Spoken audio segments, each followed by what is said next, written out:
It's time to sit back and check out the RCWR show with Lee Sanders.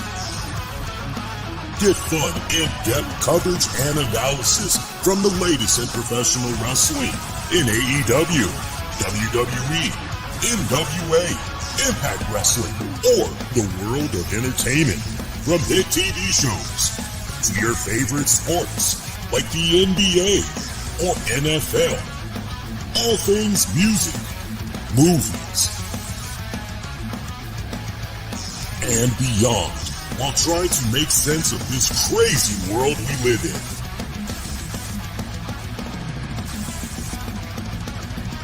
All while keeping it honest, insightful, and interactive since 2011. And now your hosts, live from the nation's capital of Washington, D.C., Lee Sanders.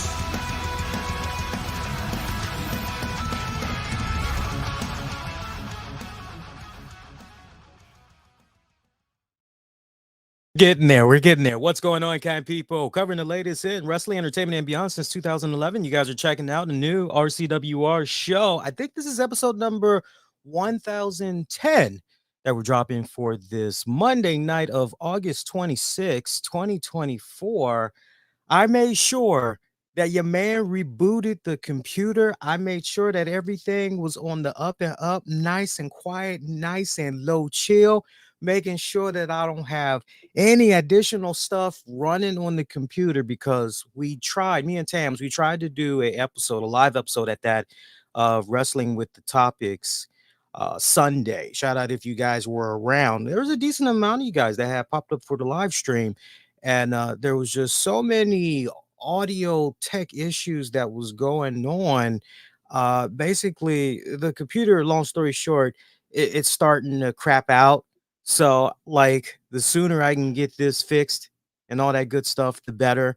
So I made sure I did bare minimum on the computer tonight. We should be okay. We'll see what happens. But I say that to let you guys know if there's any tech issues going on, I will do my best to correct it. What you guys can do, the minute that you guys notice you're having some audio issues, like maybe you hear me coming in and out and it's lasting longer than 5 seconds, pop in the chat. I don't care how you got to do it. Just pop in the chat. Let me know what's going on, and I can do my best to adjust on the fly, because after I have been done checking the initial stream, making sure you guys can hear me, that's it. I'm putting the phone or whatever I'm checking to make sure you guys can hear me, I'm putting it down. So I'm really relying on you guys, because after all, this is a team effort, right? This is a team effort. So I'm relying on you guys to let me know if there's any issues. That way we can adjust it on the fly. Appreciate you guys that's tuning in live. What did you think about tonight's WWE Raw? Sound off. Let me know. Kudos to WWE, by the way, for the fact that there was a fun stat they put out earlier in the night. Something about their 37th. You guys saw exactly what I'm talking about. They had their 37th TV sellout and then 54th event sellout in 2024. It was like some weird combo stat that I saw, and I just couldn't help but go, well, good for you, WWE. Good for you. Good for everybody else that's doing pretty good as well. But I got the polls up on Twitter, formerly known as Twitter. I still look at the motherfucker as Twitter. That's just me. We got the poll up on Twitter, got a poll up on YouTube, asking you guys, what did you think about tonight's Raw? So sound off on it. We're definitely going to talk about tonight's Raw. I'll offer my thoughts on I gotta say, shocking, definitely shocking for me, the passing of Psycho Sid. Lost a battle to cancer. So we'll talk a lot more about that later on in the show. I'll also give you guys my thoughts about AEW's All In event. We will preview WWE Bash in Berlin, and goddamn, wouldn't you know it, there's going to be an NXT event this weekend as well. So, man, busy week. Hope you guys have been all right since last I was on the air with you all. I know for a lot of people nationwide in the good old US of A, y'all have some little ones, or maybe you are technically that little one, right? Even if you're a teenager, I consider you a little one as well, going back to school should be, I tell you what, I'm pulling for you guys. I go back to college next week, and I still need to purchase a couple of textbooks that I so desperately have needed to purchase already. I literally, the coolest thing that happened to me over the weekend, if anybody knows their old school TV shows, remember the episode of Sanford and Son when Grady Wilson kept getting checks for like 200 and something dollars from the government? Well, over the weekend, my wife surprises me and she goes, "Oh, something came in the mail for you." I go, "Oh, well, what are we talking about here?" She's like, I don't know what this is." I said, "Huh, it looks like money, but that's how they usually get you, don't they?" She goes, "Yeah." I was like, "Yeah, I probably owe something." And at first, I was gonna just tear that son of a bitch up. And then something said, "Yeah, go ahead, open it." So I opened it, and I literally had my Sanford and Son Grady Wilson moment. I had got a check for a couple of $100, apparently from the government, from the state treasurer's office.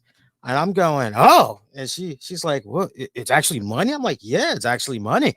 Did the government mess up?" I'm like, I'm looking for a note. I'm trying to see why they're giving me this. I don't know what's going on." I said, "But it's legit. I'm looking at the bank that issued this. Like everything's legit." And she said, "Well, I don't know. I don't know if you should cash that right now. Something funny might be." And I told her straight up, I literally pulled a Grady Wilson. I said, "I don't know what you gonna do, but I'm gonna take myself to the bank by my phone, and I'm gonna cash this bad boy." And I told her, I said, "If the government want to keep messing up and give me a couple more of these checks, I cash those too. Let's go." So my weekend definitely pretty good. So look, let's do this. You guys that's watching live right now, you guys tell me what you want to do. Do you want to go backwards? Do you want me to start with AEW All In? Or would you like me to start with tonight's WWE Raw? And maybe we talk about All In after the fact. I'll buy you guys a couple of seconds, even if it's just one person that wants to let their voice be heard. Like, I can read. This is the beautiful part. Now that we've switched streaming providers, I can now see where everybody is commenting from, even if you guys are watching via Twitter. Shout out to everybody that's watching live right now. Well, where would you guys like to start? You guys can dictate tonight, the flow of the show. What are we talking about here? You want to start with All In, or do you want to start with tonight's WWE Raw? I'll buy you a little bit of time, and afterwards I'm just going to go on ahead and decide for you guys. But yeah, that was pretty good. No complaints whatsoever. I gotta say though, I know we'll talk a lot more about it later, but hearing about the news of Psycho Sid, that was really, that was a punch to the gut, I gotta tell you. My wife had checked in on me later on during the day because she was well aware how much of a fan I am of Psycho Sid, right down to the point. Anybody that's following me on social media, I did react to his passing. I had shared a image of a 8 by 10 autograph of his that's in my man cave. It's been in my man cave for a couple of years now, hanging on the wall. You guys sadly can't see it, but if you go on my social media, you'll see it. Uh, Big fan. I mean, that's definitely a big part of my childhood there. No doubt for a lot of you guys, part of your childhoods as well. 63. That's pretty young. That is pretty damn young, I gotta say. So, All In. I'm seeing a vote for All In.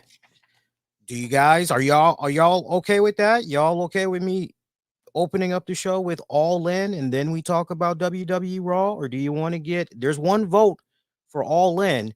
So anybody that wants to push back, now is the time, or forever hold your peace. I'd say like the first three comments that come in to dictate the flow of tonight's show. How are we opening up? Are we talking about All In? Are we going to talk about Raw? Then we talk about All In. You guys sound off. Let me know why I'm continuing to have this check in my hand, by the way. I don't know. Probably because I want more checks. Government, hook me up. Give me some more. Treasury Department, whatever's going on. Help me help you put more money in my pocket for whatever respective reason. But I see one vote for All In. Give me two more votes.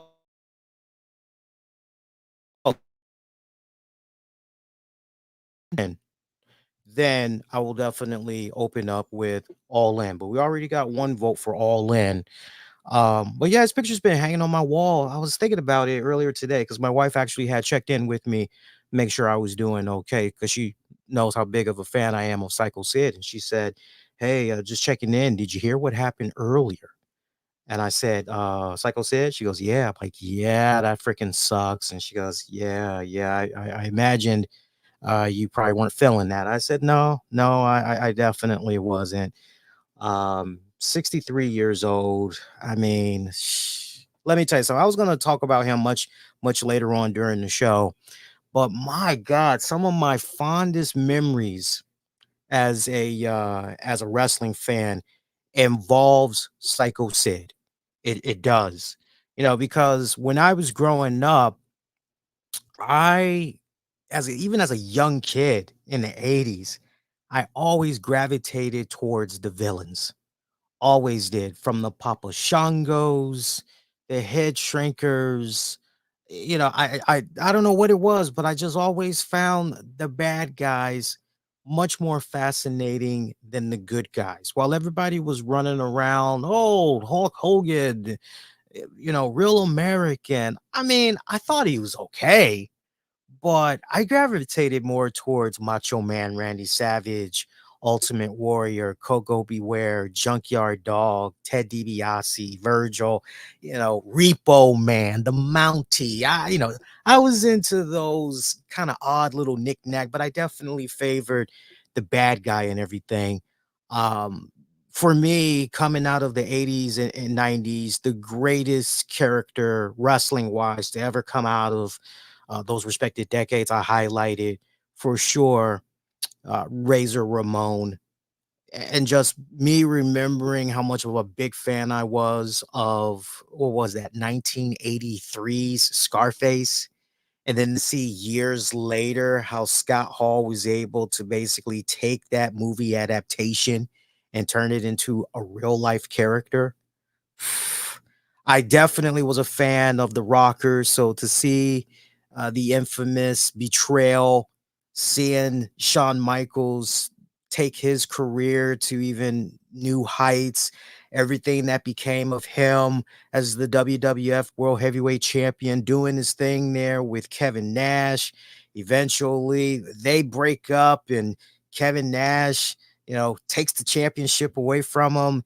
It's like you would think that the Heartbreak Kid, Shawn Michaels, would look at all of those things and go, okay, well, definitely I need to make a radical change here and make sure that something like this does not happen again. Nope. Nope. Shawn Michaels hooks up with Psycho Sid. And even as a little kid way back then, I looked at Psycho Sid pairing with Shawn Michaels, and I'm going, yo,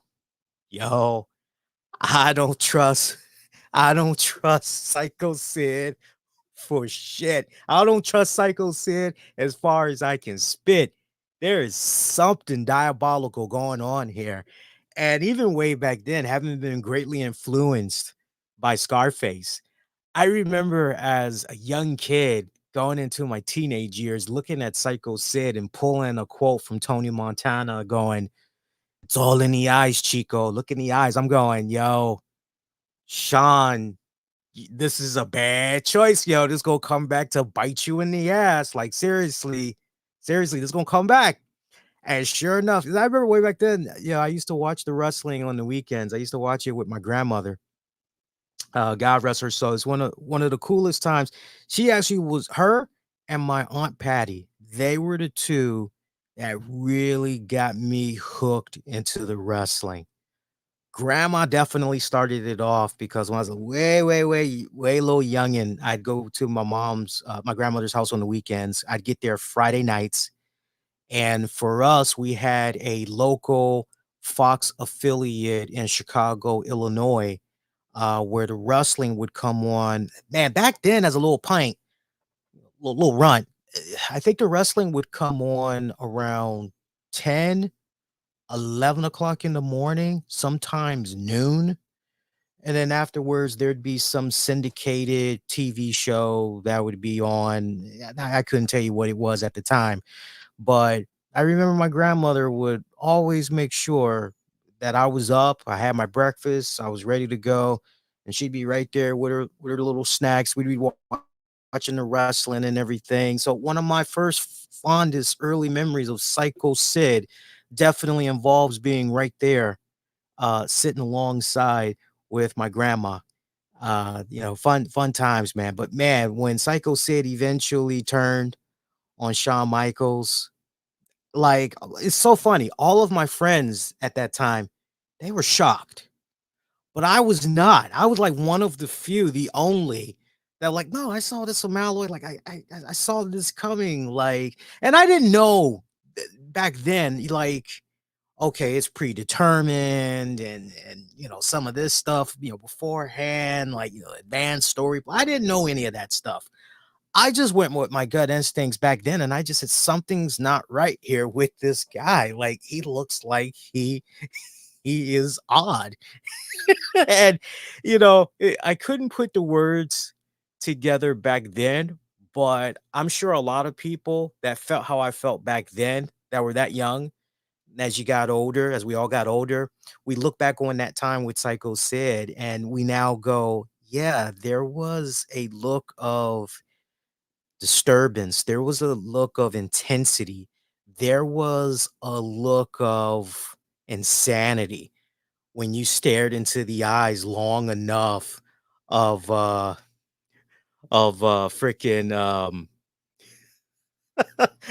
you look into the eyes of Psycho Sid. I'm thinking about Psycho Sid. I'm just thinking about those eyes, man. Those eyes, those deranged eyes. I mean, he could stare at you, and there'd be like this long, long distance of a stare that he would do, and you would just get so lost in it. And I tell you what, when he did the power bomb, look, Kevin Nash and his jackknife power bomb, it's good and everything. It's good. But there was just something for me growing up. There was something about watching Psycho Sid, Sid Vicious. There's something about him and that power bomb that he would do that you just felt, God damn, that was devastating. There was just because it matched the intensity and everything that you were getting from the big man. What was he like? What was he like? 6'4", 290, 300 pounds, 6'4", 6'5", 290, 300 pounds. This was a heavyweight powerhouse of a man. And there's been a lot of questions, a lot of debating over the years, long before Psycho Sid even passed. Was he truly that great of a big man, or was he underrated? Look, this guy, without a shadow of doubt, was not a Chris Benoit. He wasn't a Kurt Angle. He wasn't going to do stuff in there where he was going to do some, 5-star chain wrestling. I mean, come on. He wasn't going to do any of that crap. But for somebody to come in there and just rip a motherfucking head off of somebody. Yeah, he looked like, what's that line? Michael Keaton in Batman. Let's get crazy, let's get nuts. Psycho Sid was that guy. He was that guy. He held together in my mind, and his work still holds up to this very day. In my mind, at least, I thought he, as a wrestler, I thought what he did in the ring was very solid. Very solid, I personally felt. The promos alone, even if you want to talk about some of the stuff, I know forever in Botchamania history and all that, botch promos of all time. We're live, pal. Yes, yes. Like, there is that. Well, make no mistake about it. When you get past the botches and all that, as far as promos go, Psycho Sid, no one in his respected era coming up, no one could compare to him. That dude was in a respected league of his own. As I was watching the WWE tribute tonight, by the way, I see the votes. I see how we're going to go. Looks like we're going to talk All In. Then we'll talk about tonight's WWE Raw. In regards to, because you guys can't see it, but there are some people who comment It looks like they have their stuff hidden, so you guys aren't going to be able to see them interact and all that stuff. But I am seeing a couple of more comments that came in. So right now, the majority is voting talk about All In, then talk about Raw. So that's what we'll do. But when I was watching the WWE package tonight for Psycho Sid, first of all, I got to give WWE credit. Even if they had us wait essentially, what, like almost 3 hours and a half to see their tribute to Psycho Sid, just the fact that WWE was able to put something together at last minute, I commend them for that. A lot of people are under the impression that WWE, has these things just sitting around, kind of like the Saturday Night Live skit where they had uh, Dana Carvey as Tom Brokaw. He's kicking back and he's just he's doing these different takes, he's doing these different reads in preparation of somebody dying. Like a lot of people are under the impression that, and a lot of times that's not the case at all in WWE. Like, it's one thing if WWE and the rest of the wrestling community, we hear about said wrestler, they have been battling an illness off and on for a couple of weeks now. Doesn't appear as though they're gonna make it. And as a result of that, say your prayers, like, you haven't reached out to this person, like, now's the time, start making arrangements. Like, it's one thing if, okay, as a community, we've known about this for some weeks now. WWE in years past, yeah, but when something just happens so suddenly and like nobody even knew what was going on with Psycho Sid. Nobody even knew. His son actually had broke the news on social media earlier today. And to hear that Psycho Sid was battling cancer for some years, apparently, you know, I don't know about you all, but one question that came into my mind is, well, how long exactly had he been, battling the cancer? I think about one of the last times we saw him publicly on a grand television scale. You got to go as far back as to the 2012 edition of Monday Night Raw when all the legends had came out, and we hadn't seen Sid on WWE programming back at that point in years. And Sid came out there, still looked very recognizable. Age might have caught up to him a little bit, but you still recognized him and everything. And I'm not going to lie to you guys. When I saw him that night, I marked out like a little kid, and I was very optimistic about the future when it came to Sid. Just seeing him incorporated a lot more in WWE, but sadly, that would be like the one and only time that we saw Sid. And I wish, in retrospect, we could have seen more of him. I really wish. And here's the thing that's the irony of all of this. We see how, by the way, do you guys hear my dog whining in the background? My dog is whining. I mean, she's been whining for several minutes now, trying to get my attention. Now here's the thing. Here's the thing. Dog parenting tip. When you get ready to do a show or you're getting ready to go to bed for the night, nothing is more cooler than when you make sure your dogs go out for a walk. And whatever they don't do, well, then that's on them, because they kind of, I won't say they're going to be screwed, but they better take care of what they need to take care of. My oldest daughter, Precious, has been whining for the past 20 minutes now. And I already know she don't want nothing. She just wants to be wherever I am. She is a daddy's girl. So I think I might break the fourth wall. I just got on boxers. I might break the fourth wall and get up and just open this door already, because I got to tell you, I'm doing my best. I know what's to talk about in here in the head. Like, I got it. I got all the bullet points in my head. It's ready to go. But to keep hearing a whimpering every 10 seconds, I got to tell you, it's very challenging. That's some of the stuff that's happening behind the scenes here. But anyway, um, you know, back to Psycho Sid. I think in retrospect, if Sid, I guarantee, and I'm not just saying, I really feel this in my bones and everything. I feel that if Psycho Sid would have stuck around for at least another 2 years, I feel with the way things were going in WWE, with Triple H, Paul Levesque giving these olive branches, the most recent one to Jesse the Body Ventura, I feel that we definitely would have seen Psycho Sid back in the WWE realm without a doubt.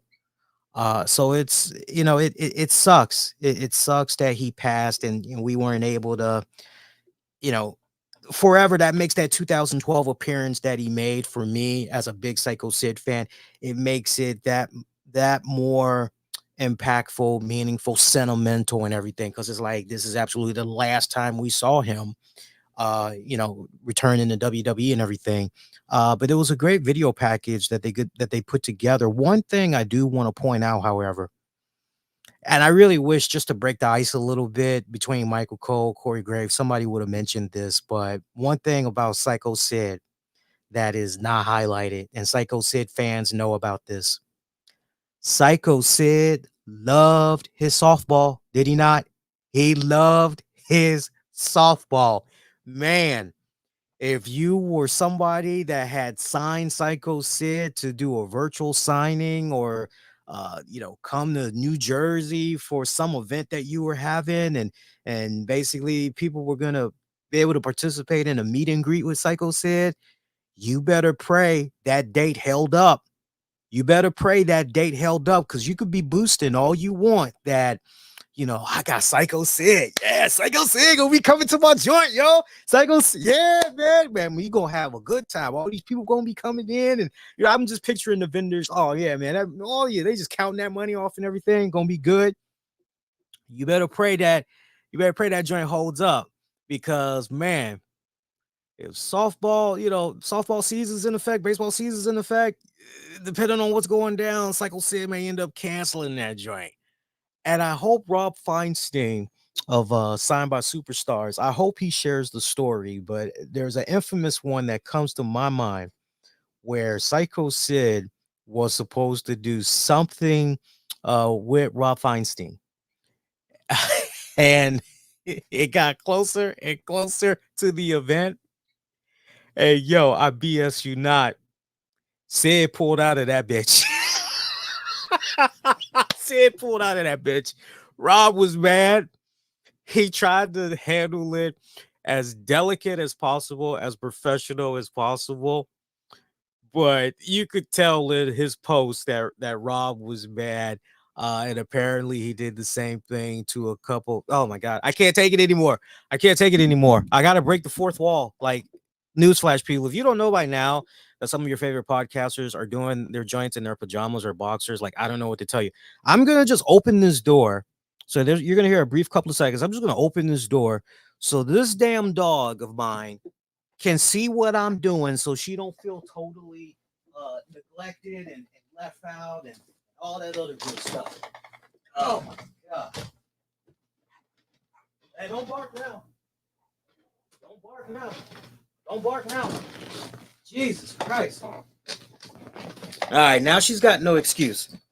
So she can easily now come in here and see what the hell I'm doing. She can open the door. She knows how to open the door. It's just if the door is shut all the way, that's when she's really fussing. But if the door is cracked, she knows how to open it. So now she knows how to open it. So that's all on her now. Anyway, we were talking about Sid. Yeah, I remember there was another vendor that was so mad about Sid pulling out because of some softball.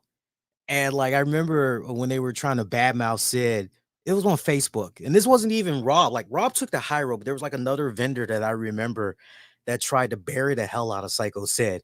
And I remember the entire Facebook community, who all just happened to be major Psycho Sid fans, they buried the hell out of the vendor that was trying to badmouth Sid. They're like, dude, everybody that's a Sid fan knows Sid don't play around when it comes to his softball, baseball. Like, you took this booking knowing full well that like that's on you. Like, how's that Sid's fault? Like you're booking with an asterisk when you book him. Like, so that's on you, dude. And and I've never heard anything about whenever the baseball, softball, whenever all that would be a conflict for his scheduling. I've never heard anything about, oh, that motherfucker said he kept the money, and I've never heard anything like that. Far as I'm concerned, far as what I heard, if Sid couldn't do it, you got your money back. Everything was just on the up and up. Sid didn't do no shady crap. There was even a couple of years early into my podcasting career where off and on for maybe about the first 3 years of my podcast existence, I tried to go about having Psycho Sid come onto the show. And I don't know if it was because of softball, baseball, I don't know. But the 3 times that I did try to reach out and get him on the show, there was always some type of a scheduling conflict. And after the third time, I just said, "Yeah, it's okay. I'm all good. It is what it is." But I gotta tell you guys, and this is on the real tip. It's weird. It's weird seeing some of my favorites from my childhood uh grow. Two things. It's weird. Actually, 3 things. It's weird seeing my childhood heroes, some of my childhood favorites. It's weird seeing them get older because it's a constant reminder. I've had conversations with my wife about this, but I continue to struggle with this. And that is the fact that seeing them get older is a constant reminder for me that immortality is not. Eventually everybody's time on this earth is up. So that's a constant reminder. But then the other thing that really hurts is when that person you're watching growing up is taken away so suddenly. It's one thing if, oh, well, look, they lived into, rich, ripe age of 90, 93, 105. It's like, okay, hey, great long run. Great long run. Okay, cool. But when you have a situation like Steve Perry from Journey finally finds the love of his life, and she had been battling cancer, seeing as though maybe she had kicked his ass. What was it, a year and a half later, after coming across this woman, the love of his life, she dies. It's just when a life is just wow. Like Sid, wow, 63. With everything that we know about health, medicine, all that shit. They hear that somebody went away at the age of 63. You're going, that's pretty young, all things considered. Like that's young. It's just those reminders that, one, definitely cancer does suck. But then two, just seeing some of our favorites that's just continuing to, drop out on us.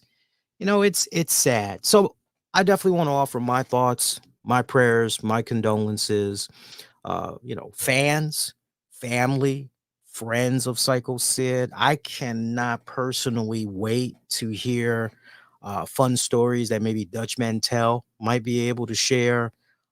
Jim Cornette, for that matter, just uh, his wrestling historian brain that he has, and how he just has a really good, sharp memory of recalling certain things. I can't wait to hear him.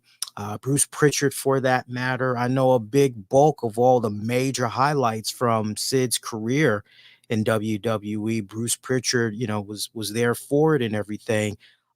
Bischoff, look, there was some good stuff.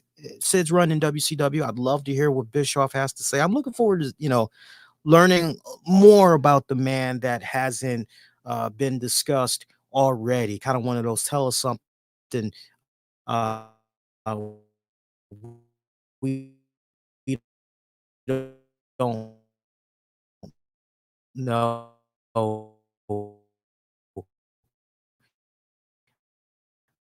uh, type of. BC had put it in a minute. He was saying WWE, see if I can show that, is the land of the heels. Yeah, based on what we had saw tonight. Yeah. Hang on a second here. Let me just do an audio check. Yeah, you guys are good. You guys are good. I was just making sure that we had audio going and everything. Yeah, WWE definitely the land of the hills, all things considered right now. But we'll talk more about WWE, specifically WWE Raw for tonight. We'll talk more about that later because the majority of you guys had voted and you guys said you want to go in the AEW All In direction. So, as I said on Sundays, Wrestling with the Topics, we have that available for on demand and downloads right now. In case you didn't listen, I said, damn, I had no idea that the pay-per-view was going to be in the early afternoon. It never clicked because AEW's history has always been, no, we're going to give you guys a 8 p.m. pay-per-view and we ain't going off until damn near 1 o'clock in the morning. So it's like, oh, okay. So I literally, by the time when it's Sunday, I'm not gonna lie to you guys. When it's Sundays and my wife and I, we don't really have anything to do, me specifically, I'll sleep in a little late. And normally, if wifey knows that I'm supposed to be doing a pay-per-view post show, she'll normally around 1, 2 o'clock, hey hun, you sure you're gonna sleep all day? Don't you got a pay-per-view you gotta cover? Don't you gotta start prepping? She'll usually do something like that, and I'll be like, "Oh shit, yeah, you're right. Yeah, yeah, thanks, hon, thank you," and that's it. So this was one of those rare instances where I didn't communicate to her that hey, there was a pay per view, and on top of that, it was going to be an early afternoon pay per view. And as we talked about on the show yesterday, I said, babe, I cannot remember for the love of me AEW ever saying, yo, we got this pay per view starting at this time. I remember hearing about the matches and all of this, but I don't definitively remember them saying everything starts at. And she was like, "Will you cover Rampage, right? On the 401 Mania site?" I'm like, "Yeah." She's like, "You don't even remember on all the Rampages that you cover? You don't even remember them verbally saying the pay-per-view is going to start at this time?" I'm like, "No, I don't recall." Like, yeah, it's one thing if I'm not paying attention, but to cover Rampage specifically, all their shows for an entire month and not once recall them verbally saying everything starts at either my memory is that bad or they weren't verbally saying the start time for the pay-per-view enough. I'll let you guys decide on that. Maybe you all are in the same position. I'll tell you this much. Let's split the difference because a lot of my friends in the podcasting world, it totally went past them that the pay-per-view was starting early in the afternoon at whatever time they put out there and everything. So I missed the initial airing. That's my whole point. I missed the initial airing, but I took it upon myself to hit up a buddy of mine who I know is a hardcore AEW fan. And I said, hey, look, man, can you do me a solid? Can you hook me up with a link? I want to be able to watch the pay-per-view and everything. And he normally when he pays for the pay-per-views, he normally rips them to DVDs and for his own personal collection, not for profit, but he likes having a nice little collection and everything. So he was like, "Yeah, bet, I'll hook you up with a link and just, do your thing and don't be too critical." I'm like, "Come on now. Like that's asking a lot. Like what? I'm going to do you a favor cuz you're letting me watch it for free basically?" Like no, you know how I roll. I'm going to tell it how it is. He's like, all right, that's true. He's like, well, all right, like I'll hook you up. Just, give me a couple of hours. So he actually hooked me up. I watched the pay-per-view. I started late Sunday night going into Monday. And I took a couple of breaks after that. I think I stopped after, oh my God, because I even watched Zero Hour. I can hear you guys going, bless your heart, Lee. You actually watched Zero Hour. Yes, I actually watched Zero Hour. And then I moved on to the main card. So I watched all of Zero Hour. I want to say I watched the first match. I think I watched the first couple of matches until they got to Tony Storm and Mariah May. And then I paused, came back a handful of hours later, and then I just burned through the rest of it. So um, Jeff Jarrett, Renee Paquette, RJ City, thought they did a good job as your pre-show panel team. I love their work. I thought they did pretty good.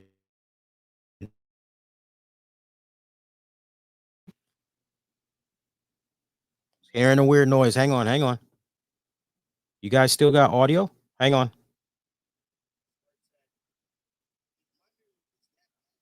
I'm gonna have a little bit of audio playing in the background here because I just watched my computer freeze just now. So I just want to make sure you guys are still able to hear me for a little bit. That way, if I need to, I can adjust on the fly here. Let me play that right back.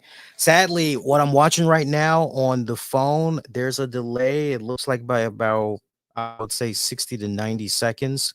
So I'm gonna have that playing in the background there for a little bit. Anyway, yeah, 0 hour. Let's talk about 0 hour because I actually want to pull up the 0 hour card here. Hang on a second, guys. 0 hour. I know most of you guys don't care about 0 hour, but I got to be honest with you guys. Some of the people that I heard doing post shows, it was a great disservice because I could tell who actually have been watching the AEW product for at least a couple of months, and they're pretty knowledgeable about, okay, this is what's going on, and this is what's going on. This is how this makes sense. And sadly, there were some people out there. I don't want to mention any names because if I mention names, some people are actually going to have their feelings, be all hurt and all that. So I definitely, and I'm not looking to. It's not me bearing somebody or making fun of somebody, but I could care more about what a person is saying about a particular pay-per-view, a show, or a wrestler if they're making an investment into watching, what's going on and everything. Even if they end up feeling indifferent, they don't like that show for that week or whatever, hey, you're still going out of your way, you're checking it out. Okay, so whatever was going on, you guys can still hear. Just do me a solid if the audio phases out and you don't hear me for more than like 10 seconds. Just I see everything that's popping up in the chat. I want to show you guys love. You will see your comments and all that on the screen here. Uh I gotta time it just right. That's all. So 12 matches on the card, 0 hour. One of the first matches we got was where is this shit? There we go. Tommy Billington, the new Dynamite Kid, Kip Sabian, Rocky Romero, Cal Fletcher, Leo Rush, Action Andretti, Top Flight's Darius Martin and Dante Martin, defeating Jay Lethal, Satnam Singh, Anthony Ogogo, Arya Davari, Private Party, Dark Orders, John Silver and Alex Reynolds, and Sanjay Dutt. It's a lot of names I just mentioned to you guys. That's because that match, which was a pre-show, that was a 16-man tag match. Went 11 minutes, 35 seconds. Look, where do I begin with this? And this isn't long-winded, but this just felt like we got to cram all these names in. We got to do our best to cram all these names in and everybody else for that matter. I mean, riddle me this. And I didn't hear anybody mention this in retrospect, but we can fit all these names and think about all the people that appeared. For those of you that watched All In, think about everything. Think about everybody that popped up. And where it counted the most, we couldn't find placement for Samoa Joe. Now, some of you guys may go, Samoa Joe, of all the names to throw out there, why did you throw Samoa Joe out there? Marinate on Samoa Joe for a little bit. And if you can't figure it out by the time we get to a particular match, I'll highlight it for you. But I'm looking at all of these names that's in this for this 16-man tag match. Having watched AEW product, I'm going, okay, Tommy Billington, the new Dynamite Kid. Okay, you've had him do a few TV matches here and there. One of the most recent joints, he took on Chris Jericho. That was fairly decent and all that. Okay, all right, he's coming along. All right, great, great. I got you. Cal Fletcher, that makes a lot of sense. Don Callis, that's been his latest pet project. Those of us that's been watching the AEW product, Don Callis has been courting the hell out of Cal Fletcher. He sees nothing but big things on the horizon for this young man, particularly the main event scene. He sees Cal Fletcher as a main event star, as a future AEW World Heavyweight Champion. You look at Top Flight. Top Flight, they just recently got repackaged. I think it's kind of cute what's going on with their repackaging. Look, it's a gimmick, and they're doing their best to make it work and everything. I like what's happening with them and Leo Rush and Layla Gray, who does not get enough credit as she does. I mean, oh my God, I love me some. I'm fumbling just thinking about Layla Gray. She is. Oh my God, she's pretty, man. She's gorgeous. So all of that makes a lot of sense. Even Private Party, what they've been doing in tag team action as of late, like, okay, all these guys make sense.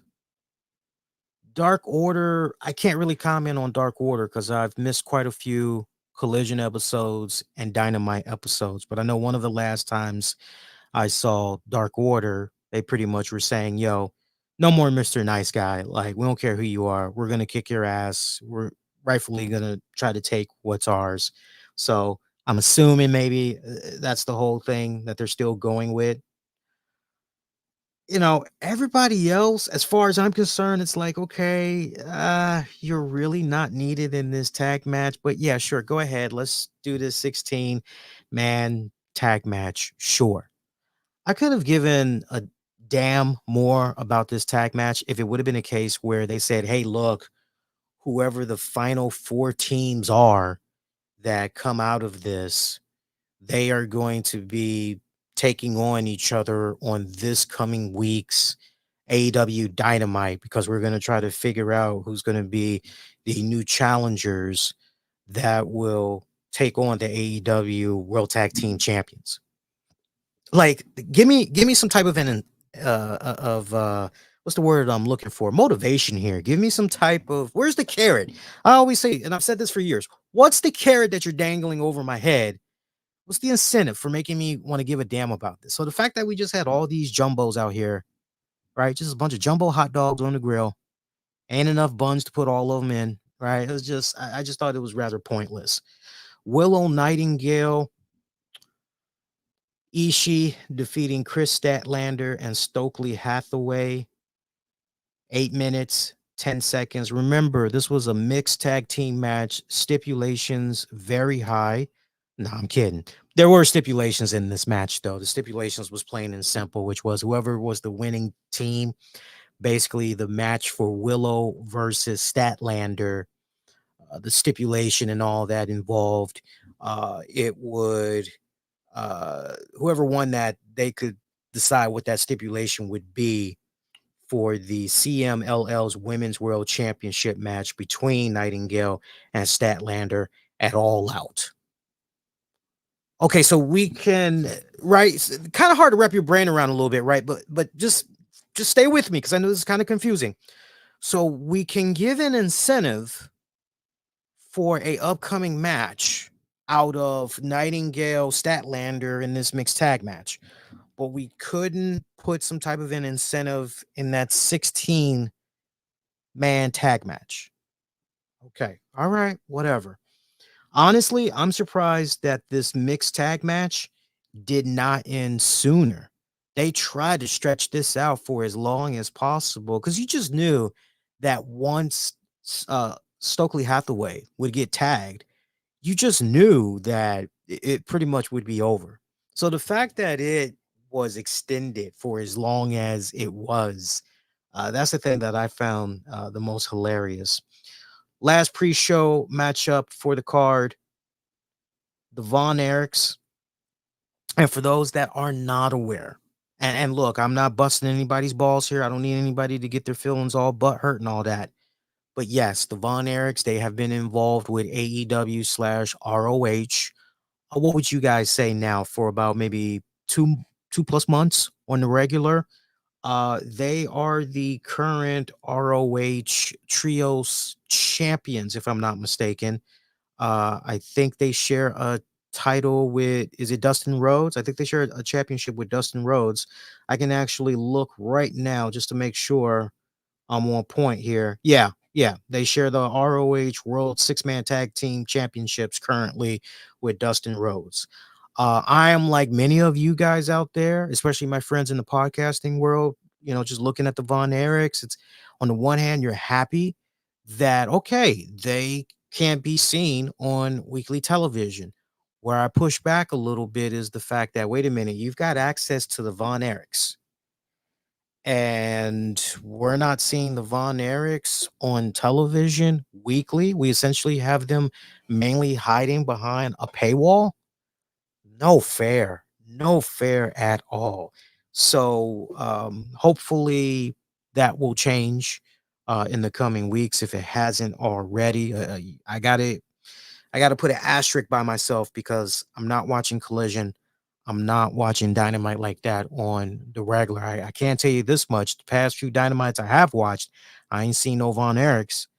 All the hyping that I've been hearing for whatever programming, I ain't heard nothing about Von Erichs on Collision. So we need to change that. You can't have these guys who, in part, had a say in that great movie that came out about their family, its legacy, and all that. That is such a disservice to continue to hide them behind a paywall. No, showcase the fuck out of these guys already. Come on now. What are you guys thinking?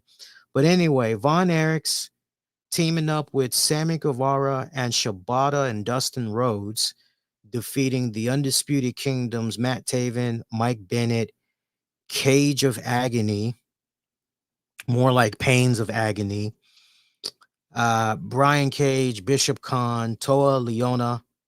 Those guys were defeated. Look, and I've let this be no secret in my Rampage coverage on 401 Mania each week. I have seen Gates of Agony in action, and I mean, we all can be in agreement that's watching these guys. They've got a great freaking look. They've got a great freaking look. They are a great tag team, but that's like once you get past the appearances, once you get past the looks, I mean, that's really it. They're not bad in the ring. Make no mistake about it. They're not atrocious or anything like that in the ring. It's just, man, once you get past the presentation and all of that, the bell rings, like they're always losing. I'm not going to say jobbing out, but they're always losing. And to get to a point as a fan where you go, oh, it's Gates of Agony. Who are they losing to this week? It's no different than when we had Dolph Ziggler in WWE. Oh, who's he jobbing to? Again, yeah, I know some wrestlers don't like that word, but let's call it for what it is. You're doing the job to somebody. You're doing the deed, right? You're getting somebody else over for this respected week, right? Who you elevating this week? Maybe some of you actual wrestlers like out there would prefer that terminology. Okay, who are we elevating this week? But that is the role of Gates of Agony these days, and it's just on the one hand, and this is what frustrates me. I don't know if it frustrates you all, but what frustrates me as a fan of AEW, I see all the talent. And when I particularly look at the tag division, I go, God damn, this tag division has so much depth. It's not even funny. And yet we're doing bare minimal with these guys. I'll tell you another team that I'm really, really high on, and I really wish that more was done with them.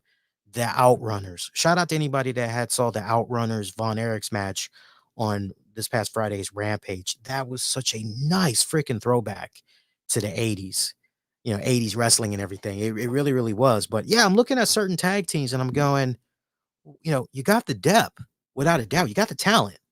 Like, let's try to elevate some of these teams already. Like, why are we kind of sleeping on this tag division? Because you got all the right pieces in place.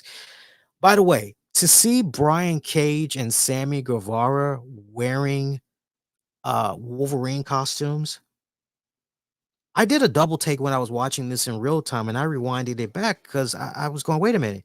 Sammy and Brian Cage, are they both on the same side or something? Are they both bad guys? Are they on the same team? Did I miss something here? Because I'm trying to understand. And to understand that no, these men were on opposite teams. Okay, so let me see if I got this straight. Because my head is still hurting thinking about this. They're on opposite teams, and yet they both are wearing that thought. I hear the computer doing a little bit of freezing there. Just want to make sure everything's good. But I hear yeah, you good. You guys are good.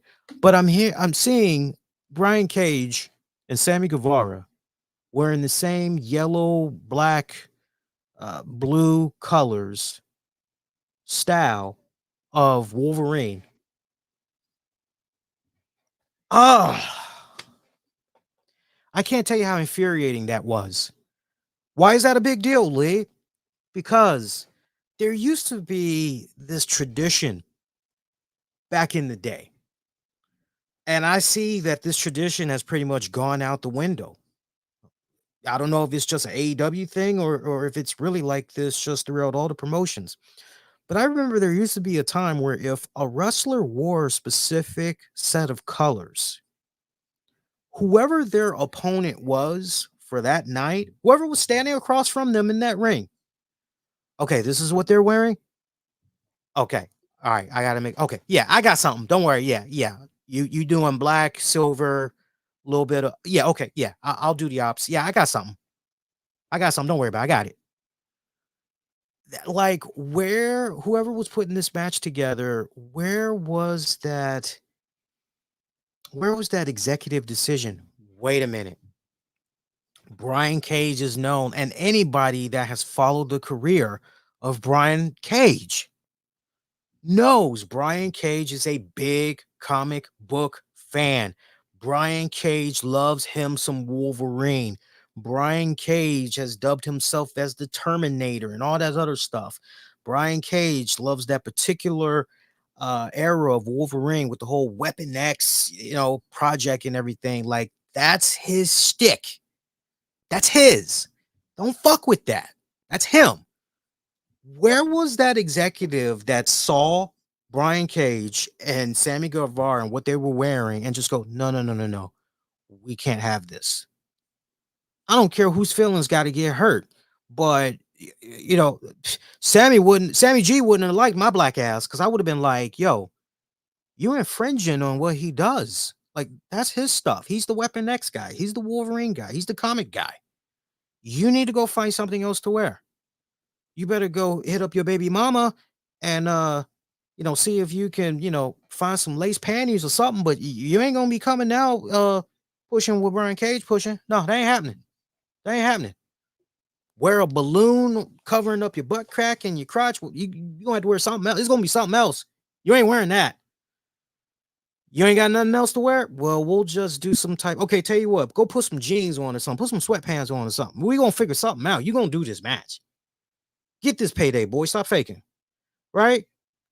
That just was head scratching on so many levels. But yeah, I remember there used to be a time where okay, you're wearing that like more and more and more. And this isn't an AEW isolated thing, but I am seeing it more happen in AEW and a lot of other promotions where okay, bad guy, good guy.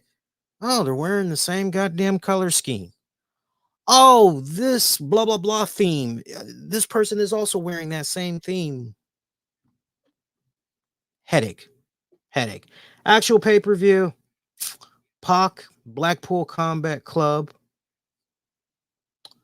Members Claudio Castagnoli and Wheeler Yuta defeating Christian Cage, Killswitch, Nick Wayne. Four-way London ladder match for the AEW World Trios Champions. I talked about this on the prediction show, and I said, you know what?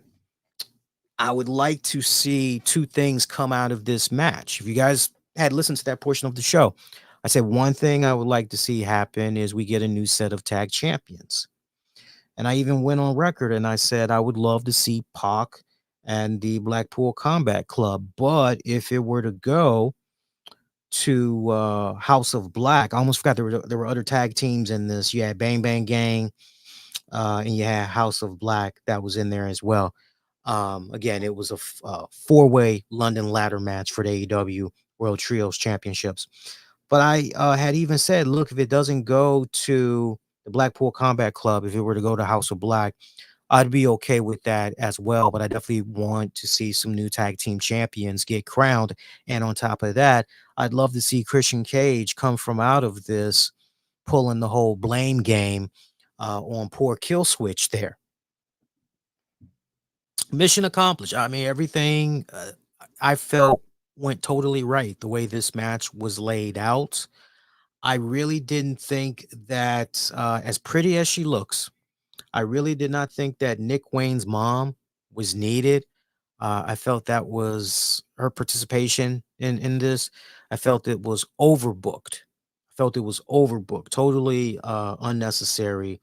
But a fun ladder match. I think the right team went over here, especially considering how everything had went down at the end of the night. You know, but nice fun little match. Now let's talk about a real match that caught my interest here. Definitely one of two matches from this card that I felt was the strongest of the night. One of a couple of strongest matches of the night. Mariah May defeating Timeless Tony Storm to become the AEW Women's Champion. Called it on this one. I offered thoughts on this match in my predictions. I said Mariah May. And I went with the sole purpose of she's on a hot run right now. You got to go with the hot hand. The chase is better than the catch that I always say. For me personally, I just feel that the Timeless Tony Storm character has reached its course right now, and we need to see a radical shift in the character. Now, I'm not saying we need to see vintage Tony Storm come back. I'm just saying we need to see a switch in gears here, and it'd be pretty badass, I think, to see Tony Storm chase after Mariah May for a little bit. So everything that was laid out between these two girls, I gotta say, I loved it. I love that these girls put on a damn good match. There is something about Mariah May and Tony Storm that I find not only mesmerizing, but I also find alluring. It has nothing to do with how pretty they look. They both, hey, it doesn't hurt though. It doesn't hurt. I mean, they both are drop dead gorgeous, especially that Mariah May. But there is just something about the fact that these girls and what they've been doing these past several weeks and everything culminating in this match that they had at All In, they put on a really good women's match. They really, really did. I got to give them a lot of props. I got to give props to whoever is helping out and laying down their story arc and all that. Everybody involved, they've done a really good job with this. They've really taken their time. You can tell. You can tell when you're looking at a respected story arc and all that. You can tell when something is being rushed and when, no, you know what? They're actually going the course here.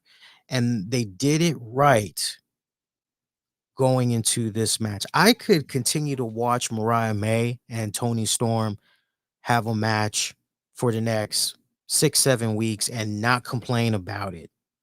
These girls are very entertaining. I enjoyed this match, oh, 1,000 times more than Britt Baker and Mercedes Moné. We'll talk about that match in a little bit. Matter of fact, that'll be a really great transition. We don't have to go in a specific order. We can just flow of the conversation honestly. Okay. Flow of the conversation honestly. But that Mariah May, she's got a great look about her. If I had any bone of contention with this match, I get the spot where Mariah May had smacked her own mother. I get that. The whole John Witherspoon, chicken so good you want to smack your mama. I get that and everything. But I understand why Mariah May did what she did. And the whole purpose of that was to garner heat. I get that. The whole purpose of that was to garner heat. Here's where I stand with that and what made that particular scene so frustrating. If you're going to go about heat, if you see me looking down from time to time, by the way, I'm just making sure that there's audio. That's all. That's all. Here's what's frustrating about that. If you're going to generate heat, make sure that the heat that you're trying to garner guaranteed will warrant a reaction. Be it a good reaction, you know, people are cheering, or a bad reaction, oh, we hate that. You asshole, boo, right? The ultimate sin that I've always said for the longest time, get some type of reaction. If it's falling on deaf ears, that's not good. That longevity is going to get killed with the quickness. And there was barely any reaction to when Mariah May smacked that, because, and I understand why, because you've got those in attendance, and I can just picture those watching this at home going, well, one, who is this woman that's being smacked? And why should they care about this woman being smacked? And then the other thing you get is, oh, well, she's, you got the commentators feeding us the information. Oh, he's smacking her own mother. Okay, so she's smacking her mother. Did she do something to deserve it? Like, was she a deadbeat mom growing up? Like, what, right? Because you're asking more and more questions, trying to understand this smacking. How's it justified? What I wish could have happened if Martha Hart would have been a sweetheart. I did not mean for that to rhyme the way it did. It just came out that way. But if Martha Hart would have been a pro, since we've done this whole Owen Hart tournament and all that good stuff, I would have loved it if she would have been at ringside. And Martha should have been standing right there, and she should have been going, hey, that's not how you do it. Hey, you're being disrespectful. That's not what this whole tournament, is all about. What's wrong with you? I wish Martha Hart could have been in that position. If she would have been down to get the slap, oh man, that would have been freaking badass. Everybody, because everybody loves Martha. Martha can say or do nothing wrong, always has her fair share of supporters. So if Martha Hart maybe would have been in that position, and you want to do everything exactly the way how it ended up being laid out, fine. But the whole thing with Mariah May's mom being in there, no, you can miss me with that. That was really, really bad. Hook defeating Chris Jericho to reclaim the FTW championship match. It was the last chance match for the FTW championship. 10 minutes, 15 seconds. Thank God. Thank God. I thought this match was overbooked stupidly. You can tell me till you're blue in the face the rules about that match. My whole thing is, so wait a minute. All the people, and I've lost, what is this new stable Jericho calls it now? It's not the Jericho Appreciation Society. What is it now? The Learning Tree? I guess it's the Learning Tree. That's the name of the stable. Uh Look, I'm thinking about all the people that got injured along the way. Samoa Joe being one of those people. We couldn't figure out some type of a way to bring Samoa Joe back, because after all, we did see him and Hook. They kind of had a mutual respect there for one another, and Samoa Joe kind of essentially took him under his wing a little bit, was trying to really show him the ropes and everything. We couldn't see that come back. RVD, Rob Van Dam, he wasn't available. Sabu wasn't available. Like, we had nobody else that was available that could be put into this place where they could help Hook balance out the odds here. You guys got to admit, even if you are a big fan of Hook, you got to admit it was pretty comical seeing what was going on here in this match, because, this was honestly a 3-on-1 beatdown. We're seeing the stuff going on. I mean, Big Bill got a nice reaction from the crowd too, by the way. But we're really led to believe that as big and tall as Big Bill is, look, Keith Urban, Brian Keith, what, the black cowboy, that's not from the YMCA Village People group, right? Okay, yeah, Hook can probably, yeah, sure. Jericho's a little bit slower these days. Okay, all right, I can kind of buy that to a certain degree. But that big son of a bitch known as Big Bill, like, no. No, I'm not. Even with how they tried to set this up with the table spot, Big Bill going through it, no, I really feel this match should have had some evened out numbers in favor of Hook. We should have been seeing some people we had not seen in a while, like Samoa Joe, that goes in there, lending a hand and all that. By the way, Fozzy performing, I felt bad for the people in attendance. Let me tell you something. This might be really hard to believe. This might be really hard to believe. And before anybody goes, "Oh, you WWE Mark," look, I've got all of Fozzy's albums, even the most latest stuff that they put out. Fozzy, Chris Jericho, and them, they make great studio albums. Make no mistake about that. Great studio albums. When it comes to seeing them live in person, I don't know what has happened, but the quality of the shows has diminished. Has diminished. I know when, for example, when I was on the Jericho cruise a couple of years back, while wifey was sleeping, because a lot of the times that Fozzy was performing, it was kind of almost late at night, kind of, or just a little bit too late for Tam's personal taste.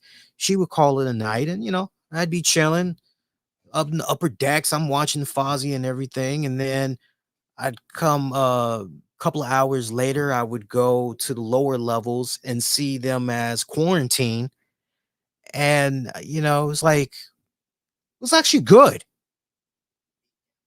What I actually saw, it was actually good. Believe it or not, it was actually good.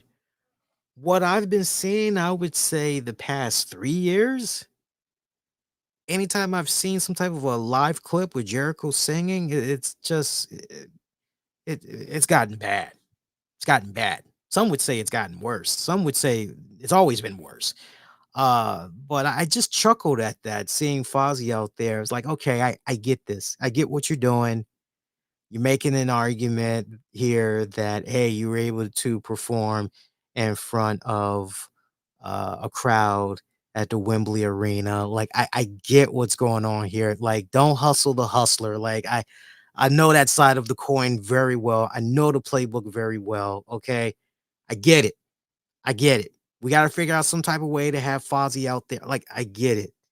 Hey, enjoy that couple of minutes of fame and all that other good stuff. Enjoy the bragging rights that come with that and all that. I'm not hating. I just want us to be real what's going on here, right? Real recognizes real. Okay. And if you couldn't personally tell that, I don't know what to tell you. But good that Hook got the championship back. Um, didn't like the way the match was laid out. I would say of all the matches that was on this card for the pay-per-view, this was by far the weakest. This was by far the weakest. Honestly, if I could have swapped it out, I would have had this be on the pre-show, and I would have swapped it for going back to the pre-show. I would have had Willow. I probably would have put Willow and what's homegirl's name? Statlander. I probably would have put them on the actual card and let Hook and Chris Jericho be on the pre-show. Weakest match on the card. I did not care about this one. Did not care about this one. What else? Young Bucks retaining their World Tag Team titles against FTR and the Acclaimed. Broke my heart, man. Broke my heart. I was looking at that, really hoping that there'd be a second championship reign there in the Acclaimed. Um, wasn't meant to be. 12 minutes, 5 seconds. Wasn't meant to be. Um, it's really hard for me to be optimistic about the tag division and all that other good stuff when I see stuff like what went down here, right? It's just left a bitter taste in my mouth. I gotta admit to you guys, just left a bitter taste in my mouth. I wasn't a fan of it. And then to see the grizzled young vets come out post match, I'm going, oh great, another tag team. Another tag team, like as if AEW doesn't have enough tag teams, good tag teams as it is. There's nothing wrong. What is it? Grip your teeth, grip your tights, clutch your tights. What are they calling themselves now? I just know them as the grizzled young veterans, but they're calling themselves something else now. Grab your teeth, grit your teeth. I don't know. Drop to the floor, whatever they call themselves now. They beat the crap out of FTR. And they're pretty much saying FTR, Young Bucks, it don't matter, on site, you're going down. Like, okay. But the tag team already has serious depth. Like, we don't need the introduction of yet another tag team. You've already got the pieces in place. You just need to figure out how you're gonna move them and who you trying to highlight exactly is my whole thing. That was so I get for the London crowd, and I'm happy for the London crowd. They did do some nice things for that London crowd. The Grizzle Young Veterans thing, that was a nice nod to the crowd. I'll give them all of that. I'll give them all of that. Much like the nod that was given in the Casino Gauntlet match for a future AEW World Championship. Um, as a longtime fan of Nigel McGuinness, it warmed my heart to see him make his in-ring return after so many years. And I cannot stress it enough to anybody that has not had an opportunity to watch his 24/7 special on the WWE. Go out of your way, watch that. Watch that. Just all the stuff that that man went through. Thinking that his in-ring career was definitely over, like, it's crazy. It's crazy. So to see him appear in this Casino Gauntlet, I loved it. I loved it. But there was also a big part of me as a fan that was going, so wait a minute, he returns here, but what does this mean exactly? Are we going to be seeing him on the regular? What? And I haven't watched the media scrum. We are going to be doing a Wednesday show. So by the time we get to Wednesday after Dynamite, I'll have my notes as far as media scrum because I'm hoping members of the media actually said to, Tony Khan, yo, what is going on with Nigel McGuinness? Is he back on a full-time basis? What's happening here? Hopefully that is asked, because we know how some of those people are at some of those AEW media scrums, I'm a journalist. It's come on. Let's be real. The same motherfuckers. They almost the same motherfuckers that show up to the WWE train. I'm a journalist. It was just anyway. Ricochet appearing in this. I just, you know what, in retrospect, if you want to pick my brain a little bit more on Nigel McGuinness, if you've been toying with the question of should the Nigel McGuinness appearance gone down here? My friends, I don't know what to tell you. I'm conflicted as you because there's also a part of me that's going, man, this got overshadowed a little bit. Nigel McGuinness, it got overshadowed a little bit because Ricochet debuted. And that got a nice pop from the crowd and everything. By the way, he's already getting into it with followers that have like less than 20 people on social media. This is the AEW route like, come on, man. What is going on with these guys? These guys don't do this shit when they're in the WWE. Yet, as soon as they come to the AEW, like, why are we wasting our time and our precious energy on people that, they're not even like, really? You're gonna, I don't understand that. You're gonna devote your time to responding to somebody that only has 25 followers and they're following like a gazillion freaking people. Really? I just find that to be baffling in that. By the way, the number of entrants for that Casino Gauntlet joint: Orange Cassidy, Okada, Nigel McGuinness at number 3, Kyle O'Reilly, Zack Sabre Jr., Roderick Strong, Mark Briscoe, Hangman Adam Page, Jeff Jarrett, Ricochet, Christian Cage, Killswitch. Yeah, I'm conflicted as far as Nigel McGuinness. I'm very conflicted on that. I really, really am. I would need to understand more. I get the whole London connection and all that, but my whole thing is this a taste of things to come? Is this the, officially the proper way that you all are trying to reintroduce Nigel McGuinness here? Like what's going on? I need more. So I need to watch the scrum. I need to watch Wednesday's Dynamite, and then we'll come on back and reconvene on that one. Christian Cage picking up the win. I don't know how to feel about that one, because my money would have been on Hangman Adam Page. Just all that rich bad blood between him and Swerve Strickland. I just kind of feel like, yeah, we're kind of missing something here. Kind of missing something here.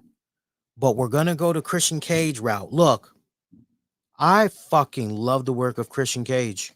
I can't really shit on that. I don't think anybody can really shit on that. But if you're telling me I have a personal choice, I would have loved it if it would have been the unhinged Hangman Adam Page. Would have loved it. It would have been him. But the fact that we got Christian Cage, look, Christian Cage, anything involving Christian Cage is freaking money. It's freaking money. So if Christian Cage is going to be the one to win it, all I got to say is, yo, it makes this coming week's Dynamite that much more interesting. Will Ospreay defeating MJF for the International Championship. This was my second favorite match of the entire night. Of all the matches that I was watching, and keep in mind, I was watching this since 0 hour. Second favorite match. I love this. Great story by both men. Oh my God, these guys. I want to watch them again. I want to watch them again. These guys. Will Ospreay is definitely the future. He is definitely the future. Give him a blank check. Do whatever you got to do, Tony Khan and crew, to keep that guy for many years to come. He is phenomenal. I got to push back though. The whole Assassin's Creed thing. I get that he is a big Assassin's Creed fan, is Will Ospreay. So I can only imagine how he was marking now, how cool it was that, hey, I'm helping to promote the next Assassin's Creed game. Assassin's Creed was my shit back in the day too, by the way. For those of you that like to ask me time to time about, gaming and all that. Assassin's Creed was one of my favorite franchises back in the day. They lost me after, I would say, the third, fourth, or maybe fifth installment, because it was somewhere around that time period they had made the first attempt at a mobile version of their game, whole new, epic adventure, solo adventure, but it was for mobile devices. Right around Assassin's Creed 3, 4, or 5, when they did that first mobile joint, that's when they were starting to lose me, and I ain't came back since. It's kind of one of those, damn, you want another one, huh? Like, all right, whatever. It's kind of one of those deals. Here's the thing, though. So you do this entrance with Will Ospreay. I just want to make sure I'm understanding this right. You do this Assassin's Creed entrance with Will Ospreay. Yet you have this narrator who does like the worst fucking Japanese impression. This guy's doing the worst Japanese voice impression. And I'm just going, what the fuck? Are we like, was there not an actual, what, Stephen Young, the guy from Walking Dead, like he wasn't available? We couldn't just get him to speak in his native voice? We couldn't just get him to,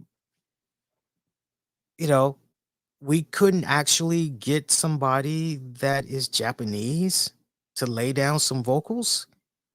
We had to get this really bad voice actor that's just, you have traveled very far in your journey. Like, dude, this is so bad on so many levels. Like, I found it funny because it was quite comical what they were doing here with this. It was very long, drawn out, just from a marketing standpoint and everything. I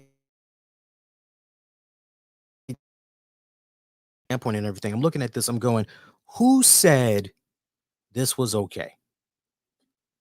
Like, seriously, who said this was okay? Because let me tell you something. When I used to work in market research, what you guys are eating, drinking, the movies you're watching, the TV shows, the video games you're picking up, cell phones, televisions, you name it. I was helping organizing focus groups for everyday stuff. Sometimes I would sit in as a moderator for some of those focus groups. Let me tell you something. What they did with that Assassin's Creed shit, if they would have brought that to the marketing firm that I was with a couple of years back, and we did a focus group study on that, I promise you that shit would not have passed with our focus group panels or our focus group panelists. It would have not passed because they would have been like, no, no, no, no, no. This, you're going to have a certain segment of viewers, listeners that they're not going to be fans of it because they're going to get the impression it's making fun of a particular race of people, and then thinking about what's going on with hashtag Stop Asian Hate, the Asian hate crimes, things of that nature. Like, nah, this is kind of taboo. You kind of want to go in as much as a neutral position as possible with this. Yeah, we get that you're trying to promote a video game. We get that. But you got to be a little bit more. Hang on a second here, guys. Yep, you're good.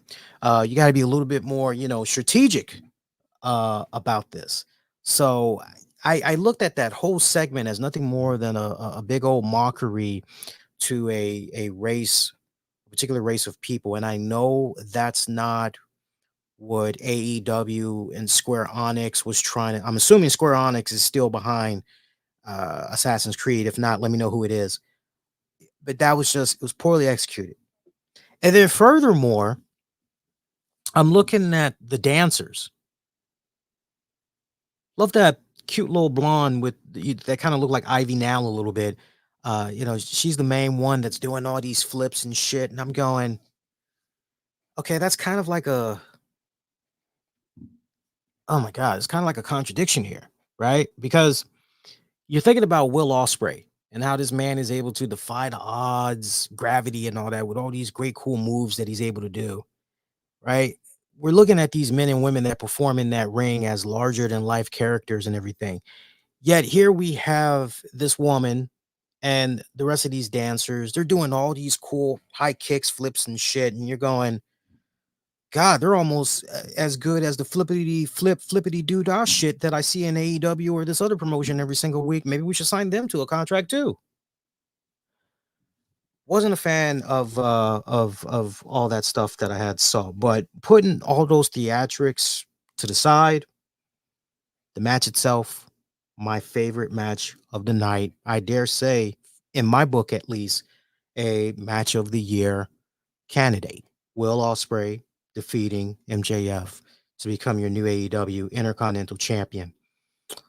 Down the rails from there, Mercedes Moné taking on and defeating Britt Baker, DMD, to retain her AEW TBS Championship, 17 minutes, 25 seconds. How about that? How about that? How about that? You just got done watching a 25-minute banger, and now you're in a position where you got to follow up on that banger. Good luck, Mercedes Moné, Britt Baker. Look, as much as I might not be a fan of Mercedes Moné with her promo stuff, one thing I've always been consistent on for years: get her in the ring, she shines, and she did just that. As far as I was concerned, she did her very best. Let me stress that again. She did her very best to make Britt Baker look like a comparable opponent. She did her absolute best. And I commend Mercedes Moné for that. Because what I was watching from Britt Baker, I love Britt Baker. Longtime listeners know I met her on the Jericho Cruise. I got a soft spot. I've had a soft spot for Britt Baker for years. When everybody was taking a massive dump on her and her promo stuff and all that, I was one of the few people that defended her and said, look, she will get better. You know, she's got the right people. Like, if I could pass on some friendly advice to her, it would be, you know, hey, da da da da da da da da. And I gave that advice. I was sincere about it. But many times I was looking at Britt Baker here in this match, and I just felt like I was watching a deer in headlights. I literally felt like I was watching a deer in headlights. You know how it is, and for you younger folks out there, deer in headlights meaning, you know, you're on the road, sunset, or, you know, wee hours of the night, got your headlights on for your car. Make this turn around a corner, a little dark forest area. There's a fucking deer in the middle of the road. It is just, it's clutching its butt cheeks. It is looking at your car head on. It's frozen. It don't know what to do. So either you're gonna have to move out of the way for that damn deer so it don't get smashed on the hood of your car, because that ain't no joke. Asked my mother-in-law a couple of months ago. Matter of fact, in the past 3 months, her car was totally wrecked because she hit a deer. Deer was frozen. She saw it. She did her best to try to maneuver, but she hit the deer. We asked her afterwards, like, so what happened with the deer? It's like, I don't know. That motherfucker was gone. Like, oh, so that's a good sign. Like, did you see any blood? Like, nah, that motherfucker was gone. Like, it didn't exist. I'm like, it didn't exist. Like, okay. So many times in this match, I'm seeing Britt Baker deer in the headlights. I'm going to say it once. I have a feeling I will continue to say this again. That is really great that her practice down in Florida, they close on Wednesdays or whatever day of the fucking week it is, allegedly, so she can go do her thing with AEW. That's great. But Britt needs to make a decision sooner or later. She's going to need to make a decision. Is she trying to pursue the wrestling full time, or is she trying to pursue the whole dental industry, the whole practice that she's in? Is she trying to pursue that full time? You can't really do both. You can't, right? You can't just go, yeah, well, I'm kind of tired of this. I need a little bit of rest. You know, you can't do AEW like a DoorDash job, right? You can't do that like some gig economy work, right? If you're in, you're all in. All or nothing at all, to quote one of my favorite Frank Sinatra songs. Right? You get out what you put in. If you're not feeling what's going on with your performance, if you wish that you could do XYZ better, my retort to that, you get out what you put in. So if she wants to become a better wrestler, if she, you know, if there's really a part of her that has that little bit of resentment against Mercedes Moné and all that other, you know, it's like, okay, we'll put in the work. Put in the work. What I saw of Britt Baker, she still got a lot of work to do. She still got a lot of work to do. Sounded good on paper, didn't it? Britt Baker and Mercedes Moné. It sounded good on paper, didn't it? But then when we actually got it, you know, you couldn't help but go, damn. Yeah, I know certain things I don't like about Mercedes, but yo, that girl know how to fucking wrestle. That girl know how to make some people look pretty good. She definitely made made sure that Britt Baker looked pretty comfortable. I got to tell you, and that's despite the fact that a lot of times I'm watching Britt. It's like, come on, Britt. Mercedes is literally feeding it to you. Like, you got the best job in the entire world here. Like, come on now, don't disappoint. I don't need to see these two lock up again. I do not need to see these two lock up again. Jack Perry defeating Darby Allin to retain the TNT championship. 10 minutes, 40 seconds. What was the point of this? Was this just for glorified high spots? Oh, we're just going to wheel out Darby Allin here. We need him to go through a piece of glass, and we need him to go through this, and we need for a shock value for him to also go through this over here, and then he'll get put into the casket. I'm just starting to feel like he's like their crash test dummy. Remember the crash test dummy cartoon series back in the day? Or just the commercials along with those guys? Like literally, I'm starting to feel, and I shouldn't have to feel that way.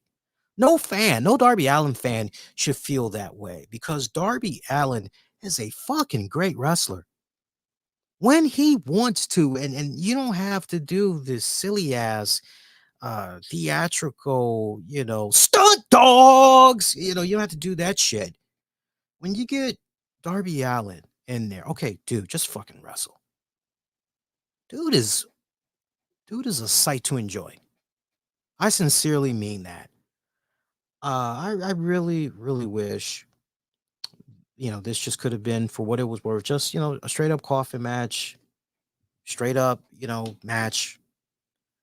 But yeah, um, this just felt for all intents and purposes shock value. Nothing more, nothing less. I appreciated seeing Sting, but man, if I got to see Sting one more time with all that jet black polish that he's just dumping in his hair now and all that because he doesn't want people to see the receding hairline. Just like I'm good. I'm good. Probably the match and moment of the night. Bryan Danielson taking on Swerve Strickland for the AEW World Championship title versus career.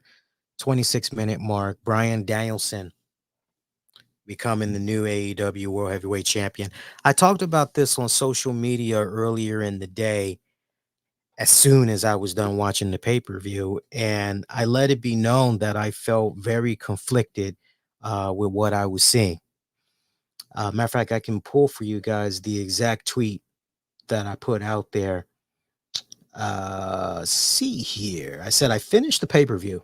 I said I finished the pay-per-view. Not too bad.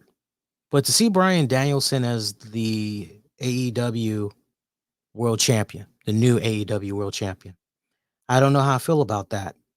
On the one hand, I feel like Swerve Strickland should have got the victory because it would have further cemented his legacy and all that as champion. Not to mention, considering the fact that Hangman Adam Page had came out towards the end and all of that. You understand what I was saying earlier? And you know what? Maybe it should have been Hangman Adam Page that should have been crowned that Casino Gauntlet winner. And is Heyman going to try it now? Is he going to go for it now? It would have been nice to kind of see some kind of situation like that play out and everything.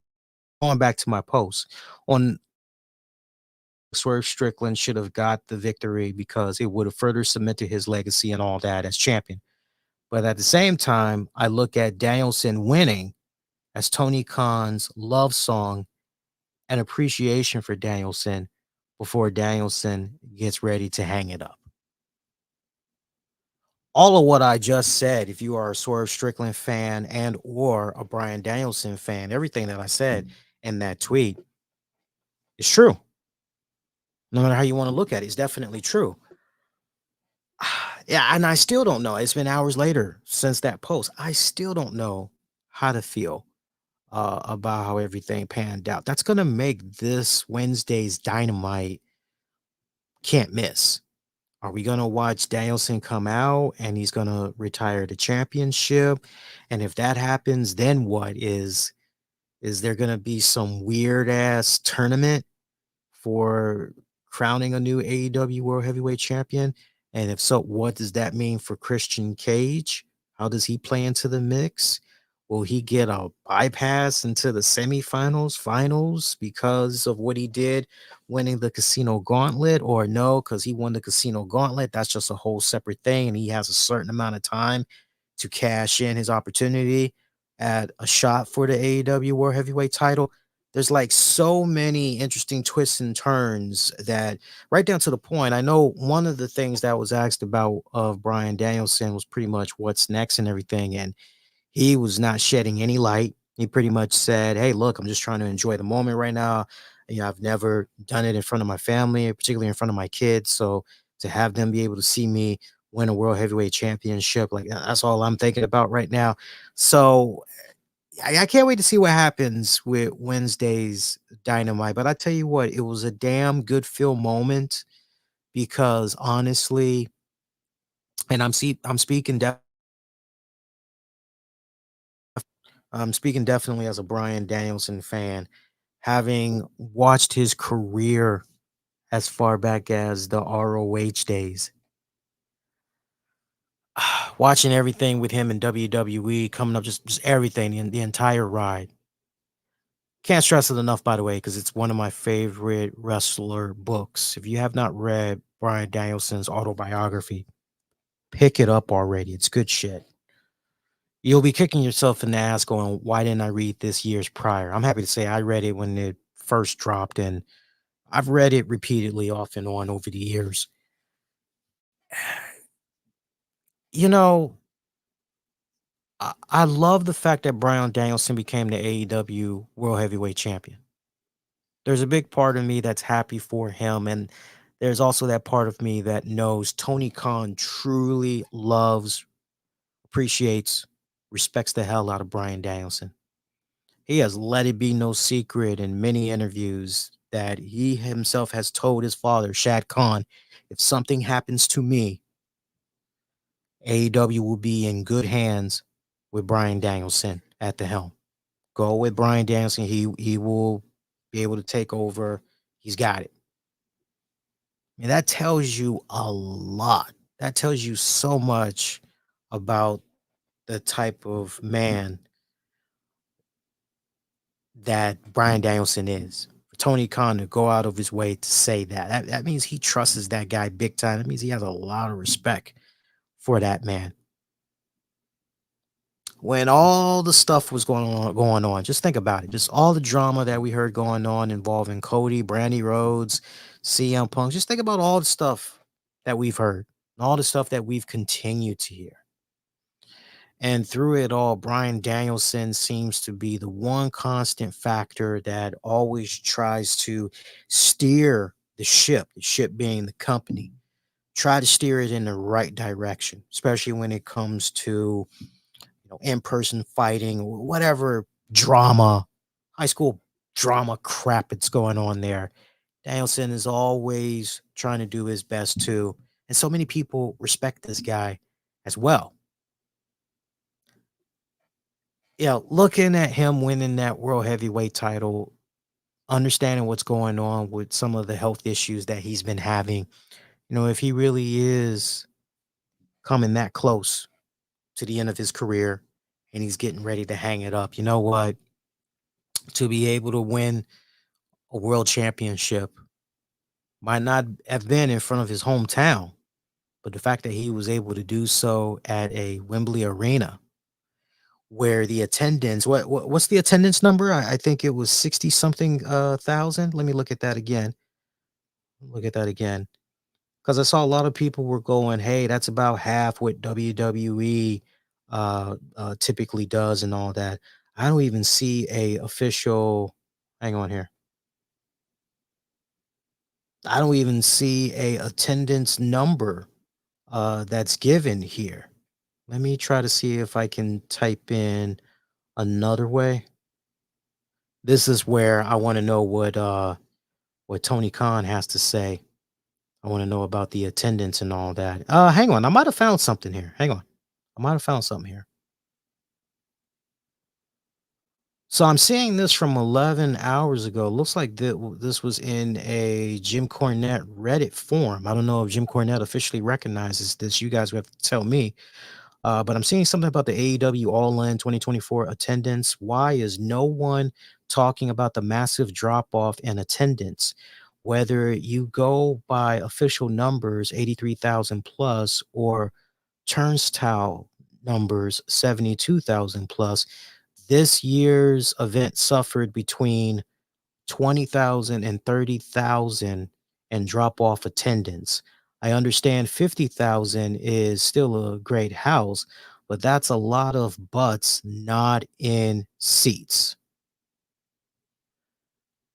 I was aware about the drop off. I have been hearing. That's why I want to watch the media scrum because I want to know how much Tony Khan had went into and everything. But I know one issue in regards to this year's All In is the fact that compared to last year's All In, ticket price wise, it pretty much was, well, let's really go out there and get that money, yo.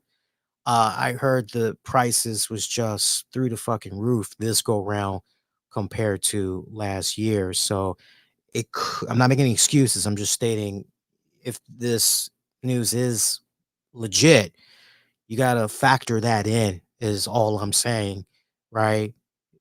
Oh, wow, we did last year. Oh, that was great. So, what are we going to do this year? You going to keep the same prices? No, we're going to charge. Okay, like, you sure you want to do that? Like, wouldn't it make more sense to just, and we can make our money back because we're setting the prices at this level. So, thus, that means we're going to be able to sell more seats and thus generate more revenue in the process. Yeah. More money. Just charge for more. Charge them more. Charge them more.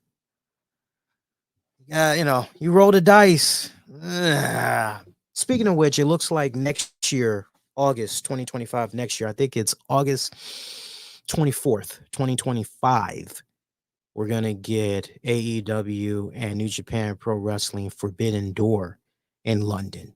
So that should be pretty good. That should be pretty good.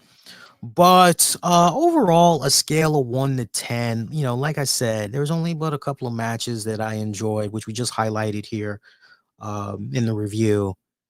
Keeping that in mind, out of like what 12, 13 matches that was on the card. I know a lot of my friends that write up reviews and all that on wrestling sites. I know they were giving it a 8. I even saw 9s out there.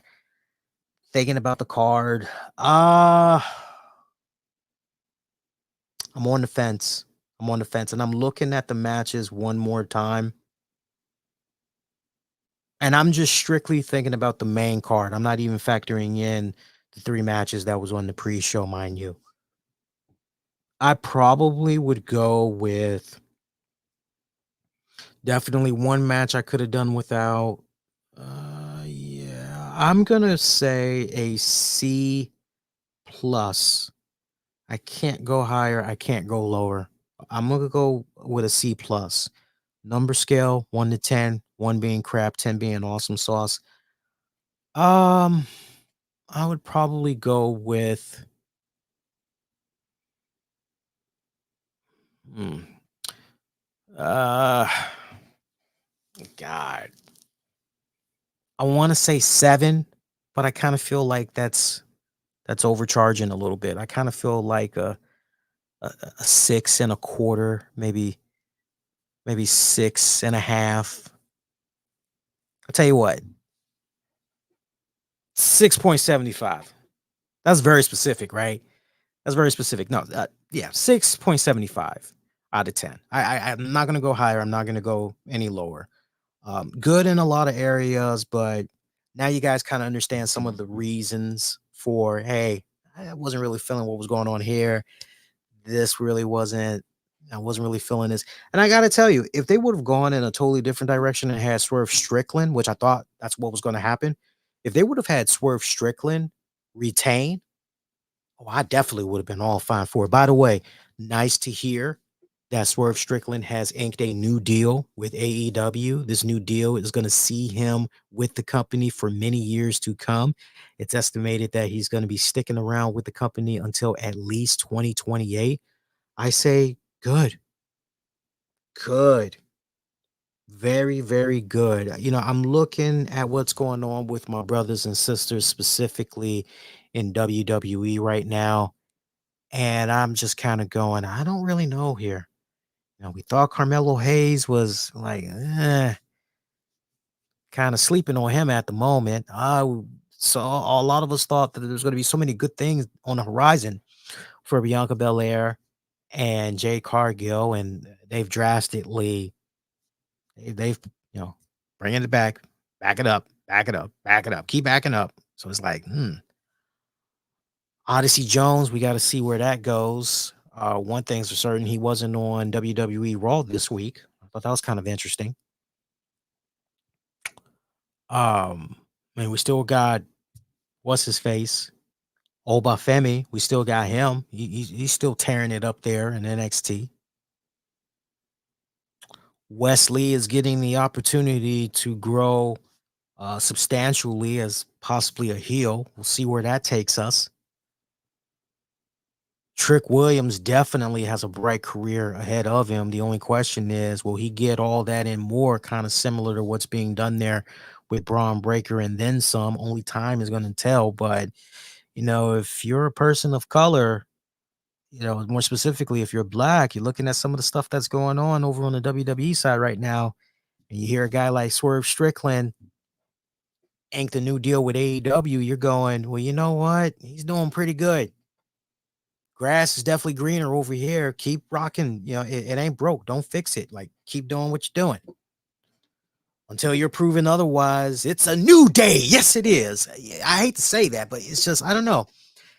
I just got this weird vibe. I just got this weird vibe right now when I'm looking at certain things going on in WWE. And I just kind of feel like,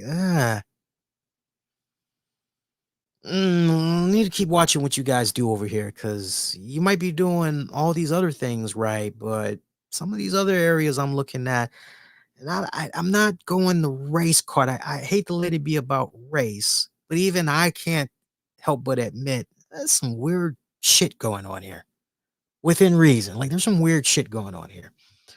But congrats to Swerve. I'm glad he's going to be sticking around in AEW for the years to come. Good stuff. All right.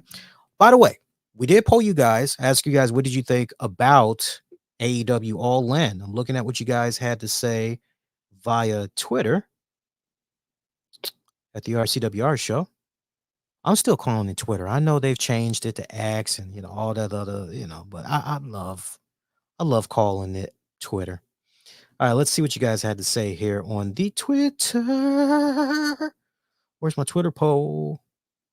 I am still looking for my Twitter poll. By the way, shout out to my man Crowbar. I know y'all know about Crowbar. I love Crowbar. Crowbar, wishing him a speedy recovery. He had got some staples recently in his elbow. I don't know what the hell happened. I saw that. I said, Jesus. I'm like, whatever's going on, my dude, like, speedy recovery to you. Like, seriously, man, that don't look good. See. By the way, shout out to my Batman fanatics out there. AMC beginning this Wednesday, they are going to be serving up Batman popcorn buckets. So you know how Commissioner Gordon goes up to the rooftop and he turns on the bat signal? Basically, the Batman popcorn bucket is like in the shape of that and everything. It's really, really freaking badass. And I think it actually lights up too. I'm not really sure, but yo, you can put popcorn in that bitch. I'm going to try to go to my nearest AMC. I got AMC just down the street. I'm going to go first thing in the morning, and I'm going to get my black ass a Batman popcorn bucket. I don't know about you guys. All right, All In on Twitter. 22% of you said a middle of the road pay-per-view, while 78% of you overall gave All In London a thumbs up. Appreciate you guys that voted via X. Let's see what you guys had to say on the YouTube here. By the way, shout out to everybody that's tuning in live. We got a decent amount of you guys between, from where I'm seeing you guys, looks like it's between Twitter, YouTube. I see Facebook representation as well. That's what's up. All right, let's see what we got for Facebook, not Facebook, YouTube. 33%. No, that's the raw poll. 43% of you said All In was a middle of the road kind of pay-per-view, while 57% of you said thumbs up. I appreciate you guys that voted on All In. So that's in the books.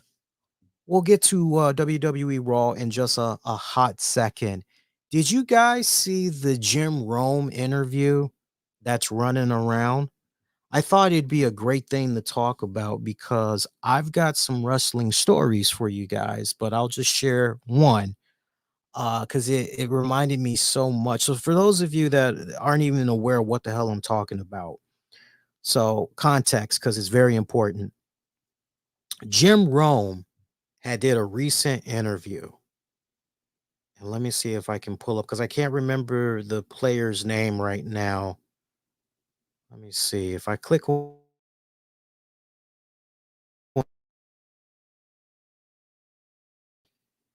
computer's freezing. It happens. Jim Rome did this interview with Quentin Williams for the New York Jets. Very simple interview. The only thing Jim Rome, really wanted to talk about, and it was pretty obvious. He obviously wanted to talk about Aaron Rodgers. He wanted to talk about, the Jets football upcoming season and all that, right? Questions that, what, anybody would be able to answer this with ease, okay? So Quentin went on the show. Keep in mind, he was over 45 minutes late for this interview. That's like a big no-no. I don't care who you are. That's like a big, big no-no. But the Jets defensive lineman, he appeared on the Jim Rome show right before the weekend hit to promote College Colors Day. And that's basically a celebration of the sports led by sports licensee brand, whatever, the CLC, whatever. So according to Rome, Williams, who played for Alabama, was late for the interview. And you can hear this clear as day. Williams tells Jim Rome when he's asked about, hey, talk about Aaron Rodgers, talk about him as a quarterback, talk about him as the man, talk about him as a playmate. And Williams, yeah, he's nice, but I'm not here to talk about that. I'm here to talk about the uh, fucking college colors, right? That's and he says that clear as day, and you're like, oh wow, like no, this guy. I know me as a veteran interviewer, I'm going, oh man, I know this guy didn't go there. Like this is not gonna go well. And Jim Rome has this perturbed look on his face. And he goes, okay, my man. Yeah. So talk to us about the college colors. Go ahead and talk to us about that. And you're looking at Williams, and there's that freaking terminology again, deer in the headlights. I mean, he has this frozen look on his face. You're not sure if something happened to his webcam and he's having technical issues and it's a freeze, or if he just like got caught off guard or whatever. So it feels like he is frozen for like an eternity. And Mish will tell you this. Shout out to Mish from Wrestling Soup. Mish will tell you this. I will definitely tell you this as somebody that I've taken radio classes. I've actually physically been in a radio studio. I've actually gone live multiple times in a radio studio.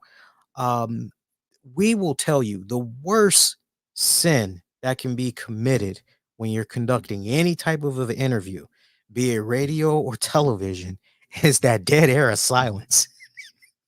And this guy was dead silent for what felt like a fucking eternity. Okay. And Jim Rome throws it back to him again. Go ahead, my man. Tell us about college game day colors there. Tell us about it. And he's still a little bit frozen, but he finally gets it out. And he's like saying like the most basic, mediocre bullshit about it. And Jim Rome's like, oh yeah, tell the folks, how can they learn more about it and everything. And you can go to blah blah blah blah blah.com, I think. Or you could just Google it, bang it. And I'm thinking to myself, that sounds so fucking lazy. That sounds like me when I don't want to help my wife research something. And my wife is like, honey, can you help me? Yeah, what do you want? I'm trying to figure out how to, and I say to her, Google that bitch. She can't stand it. Like, there's one thing she hates that I says to her, Google it. Bang it, Google it. I always say, Google it. Sometimes I have her chasing me around the house because like she don't want to Google it. She wants to tap into what I know and all that. So, in frustration, Jim Rome ended the interview. The interview must have lasted about, God, I'd be shocked if you were to tell me the interview was 2 minutes. I'd be shocked if the interview was 2 minutes. But I think it was like 90 seconds. And Jim Rome just abruptly ended it. And he got into a heated monologue about Williams, talking about, yo, bad form. Whoever's representing him, the Jets organization and all that. Like, you guys, I got a direct quote here. Do you really think I would bring you on this show only to talk about your product? Do you think I care that much about that product or even at all?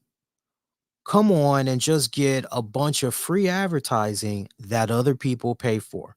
My God, that's not how that's done. Without totally losing it and going off, I want to reiterate, great player and really good dude, very poor execution. I mean, that's just part of his rant, but I mean, you get the gist. I laugh at that when I heard that, and I just thought about all the interviews because I've interviewed so many people over the years.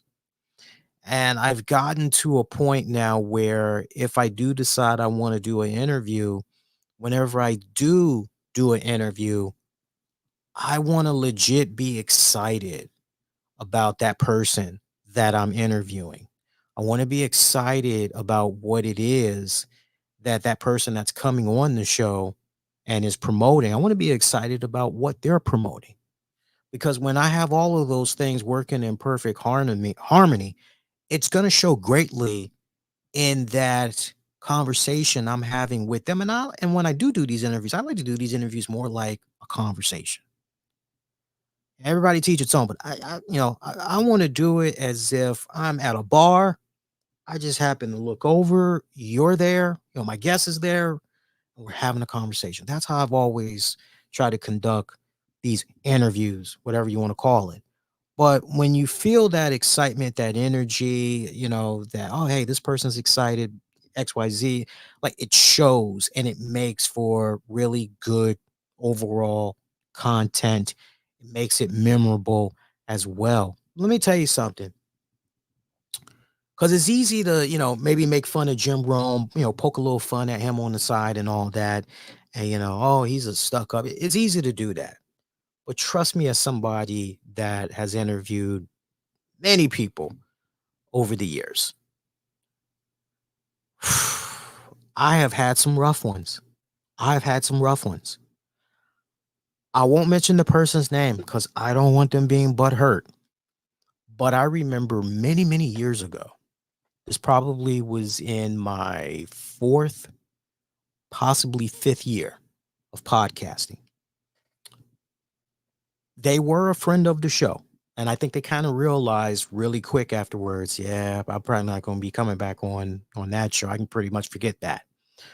But I remember the first time I had them on the show. And if I give you certain clues, you're going to be able to figure out who it is. Because I know some of you guys like to, hey, give us a clue. If I give you the type of clues that I'm thinking about, because I've been thinking about it off and on tonight. If I were to give you the clues that I'm thinking about, you're going to be able to figure it out. And the last thing that we need is somebody, because somebody will do it.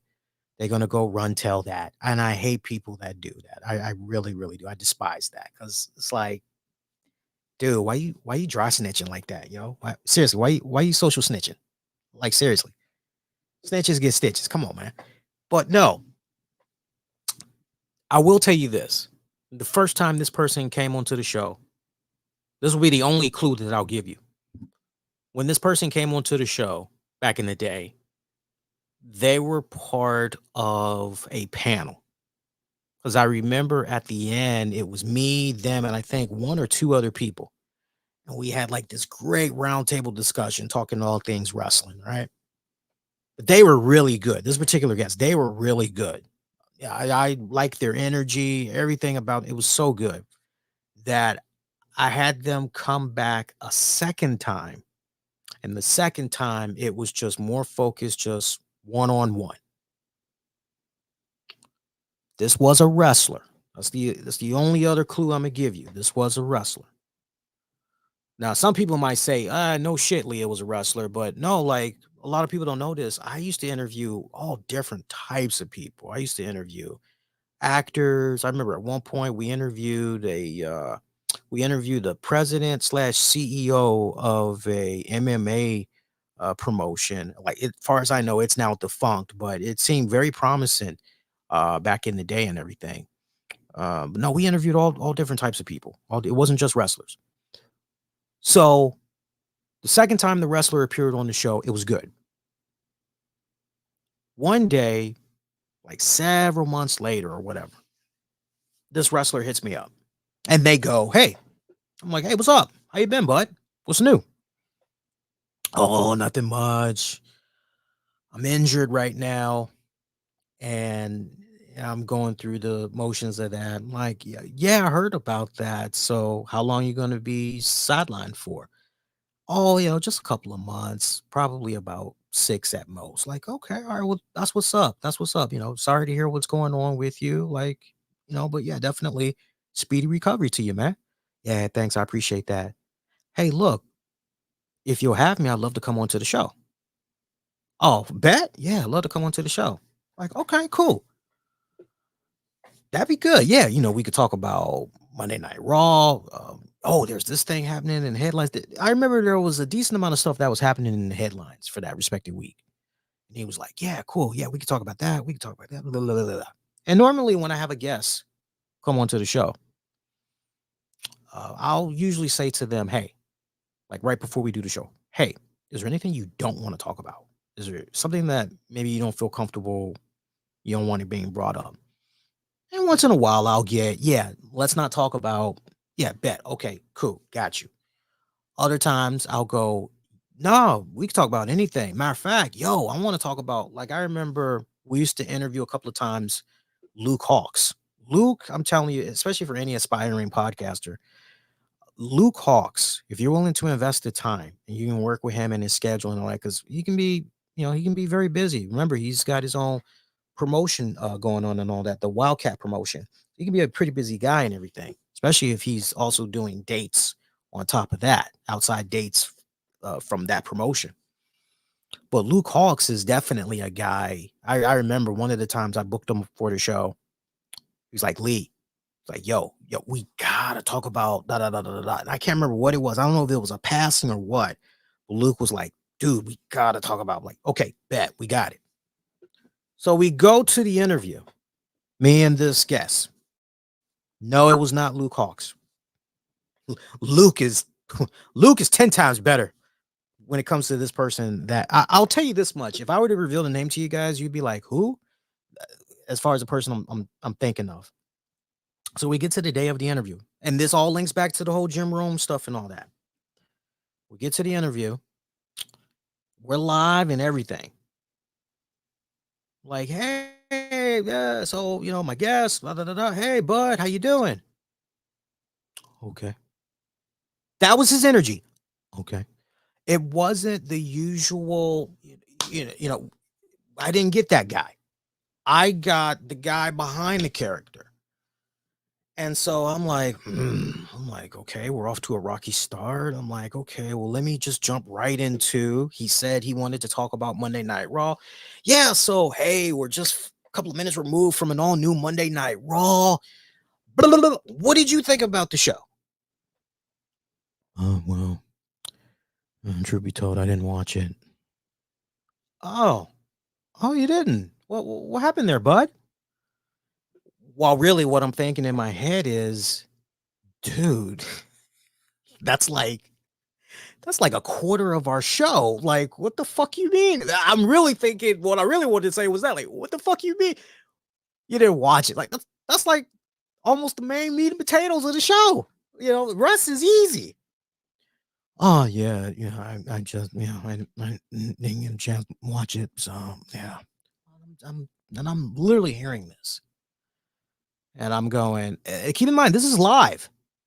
So I am literally, my brain is like, next topic, next topic, next topic. Like, okay, yeah. So won't you tell us what's been going on in your respective career? What you've been up to? How things been hanging with you and everything? Get the folks caught up to speed on what's been going on. And I bullshit you not, boys and girls. This guest said, "Well, not much. Just, you know, yeah, I'm just here. I'm just enjoying life." And this was totally different. I bullshit you not. This was totally different than what I was given when I was emailing with them. because the person that I was emailing back and forth with, like I did other times, having come onto the show and everything, creatively was there, the energy, everything was there. And I remember I tried my best to force feed this person, yeah, you were saying, that da da da da da da. Why don't you tell the folks a little bit more about that, right? Brought up the injury that they sustained. Yeah, had an injury and yeah, gonna be out for a few months. So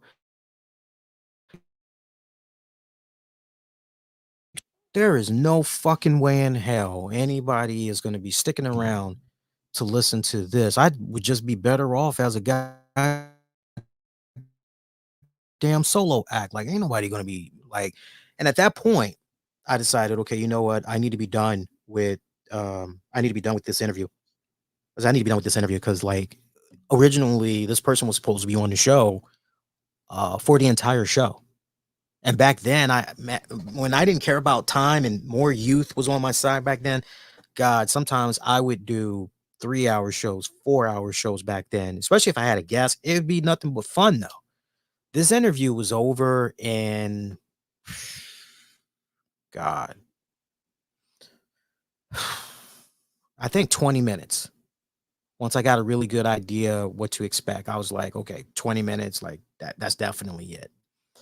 I remember I even tried to throw him a bone. I even tried to like, oh, well, what about, knowing damn well that the other promotion that I was going to bring up, that they had been watching that product, they've been on top of that. They didn't even know shit that was going on with the other promotion that I brought up. So it was literally one of those. And that was the last time I had that person on the show.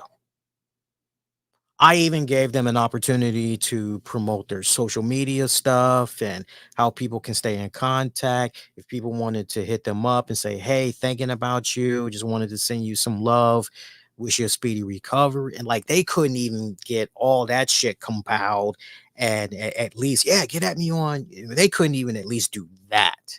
It was just, it was bad.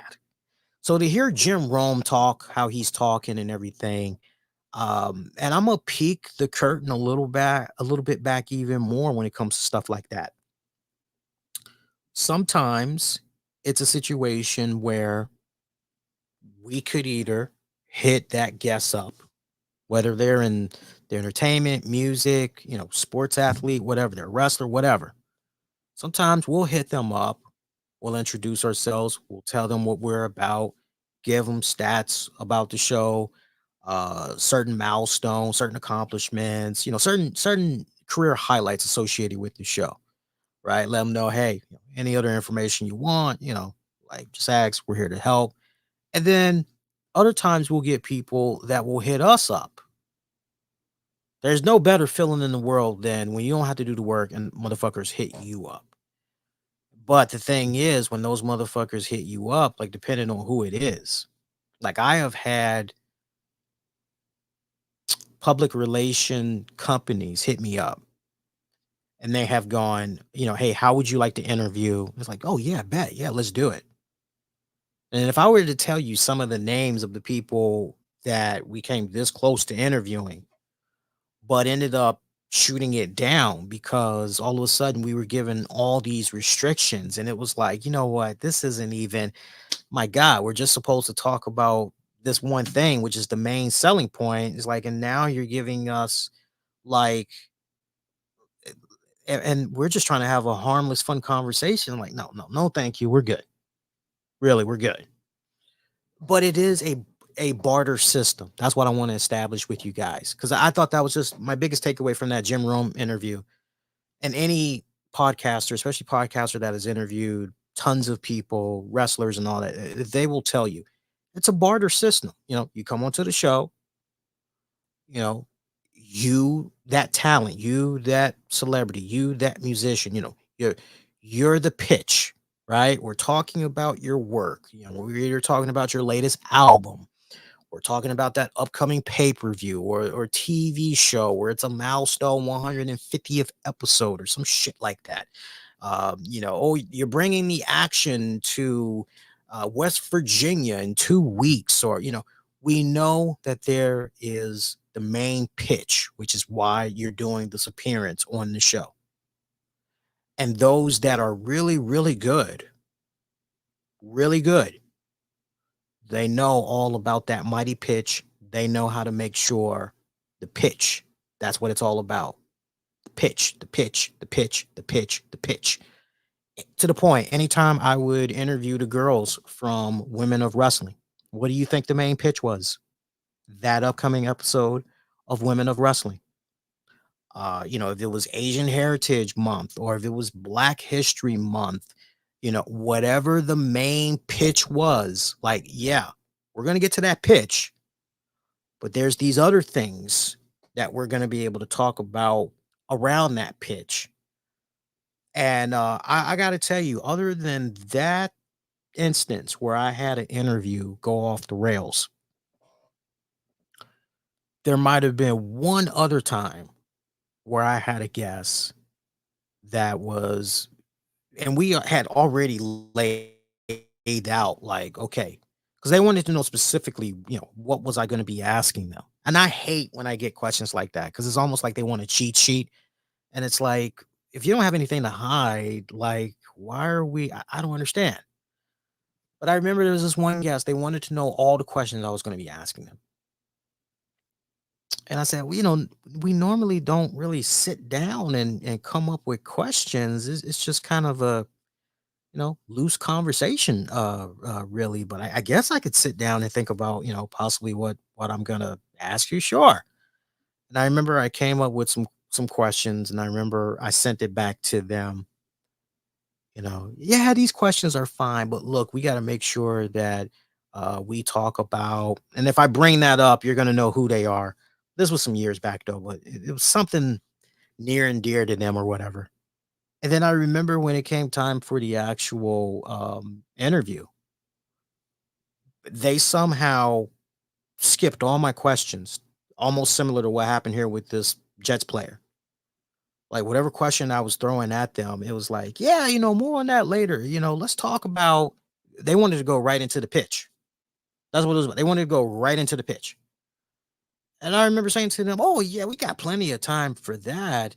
And I remember the guest said, "Yeah, no, we don't." And I'm thinking, "Whoa," because this was supposed to be a 45-minute interview, and there was plenty of time to go to the pitch, all that stuff. And I just was like, "Oh." So what I ended up doing to get out of that situation, I ended up just disconnecting them from the switchboard, and I was like, "Are you there? Are you there, folks? We seem to have lost. Are you there? Hello, hello." I did it just like that, because I saw what they were trying to do.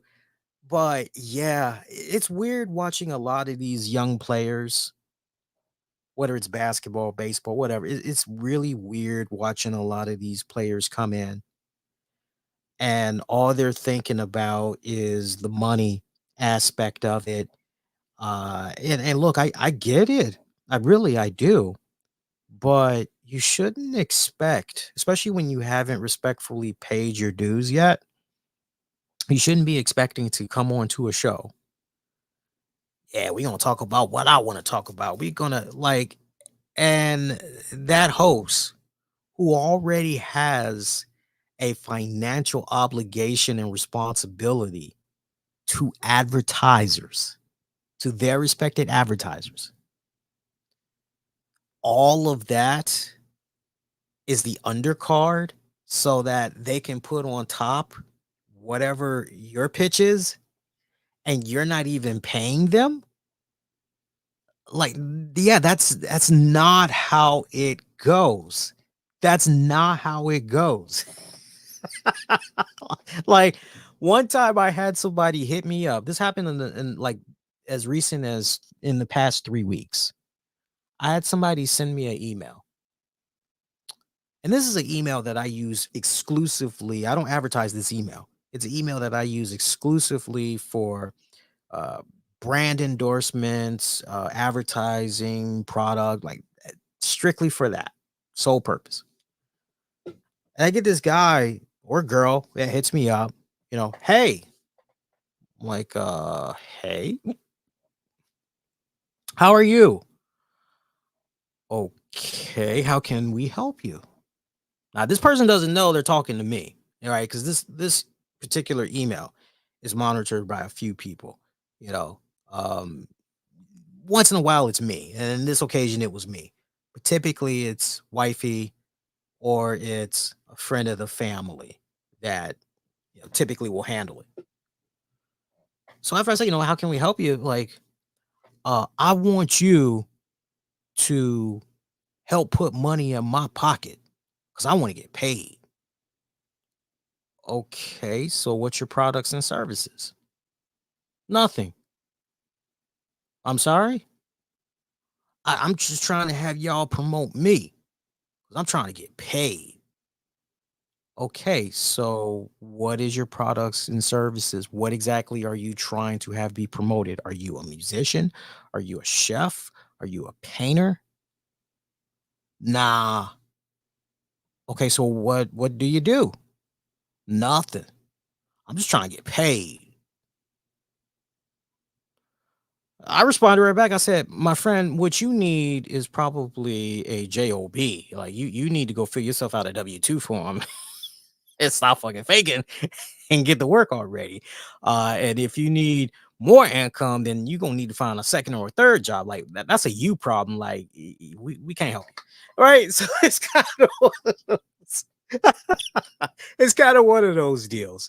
Quite honestly, it's kind of one of those deals. All right. I asked you guys, what did you all think about tonight's WWE Raw? Let's go to the Twitter poll here and let's see what you guys had to say about Raw. I know voting is still coming in kind of early here, but let's see what you all are saying. 17% of you said it was an average show. 16% of you said it was a terrible show, while 67% of you said it was a awesome show. Appreciate you guys that voted via X. See how you guys voted over on YouTube here. YouTube.com/, the RCWR show. Click on the post section and vote that way. Let's see what you guys are saying here. I'm seeing 33% for tonight's Raw being an average show and 67% being a awesome show. Remember, this was their go home edition to Bash in Berlin.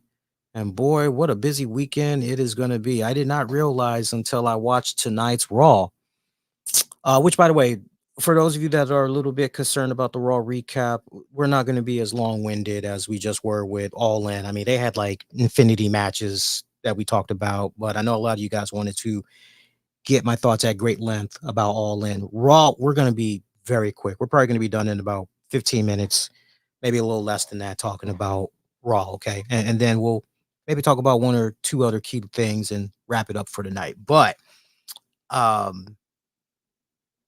interesting in regards to Raw because I didn't really realize the hectic weekend that is upon us wrestling fanatics and podcasters out there until I saw Saturday is going to be Bash in Berlin. And then Sunday, NXT is doing a takeover event. It's like, oh, back to back. We're going to be busy. Oh, joy. Yeah. Can you say somebody is probably going to take Monday off, next Monday off? Rightfully so, because that'll be what? Won't that be Labor Day? I think next Monday. Yeah. No, yeah. Labor Day's on the 2nd. Yeah. And then I go back on the 3rd. Yeah. I'm telling you guys right now, I am definitely taking off next Monday night because I want to rest up very well because that September 3rd, I go back to college. So I definitely want to make sure I'm resting up pretty good. But tonight's WWE Raw, not too shabby of a show. Had it out there in Rhode Island. Our commentators for the next little bit, we got some very interesting insight into that. So Michael Cole is now going to be paired up with Corey Graves. Now, and other interesting news that was revealed later on in the night, when SmackDown makes the move to the USA Network on what is that, September 13th, I think. But whenever the move is, just remember the exact date because you all probably know the exact date. I might be off on that, but whenever SmackDown moves to USA, Michael Cole, Corey Graves, they're going to be your permanent team.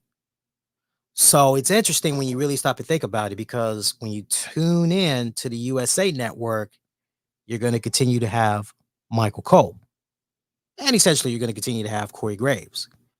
The Raw team is where things get interesting because, as we know, we've got that new guy that we were introduced to at SummerSlam. He's going to be the new lead voice for Monday Night Raw.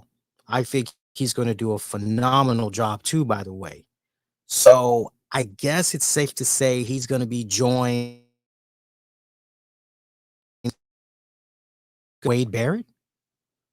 Is that safe to say? He's going to be joined by Wade Barrett.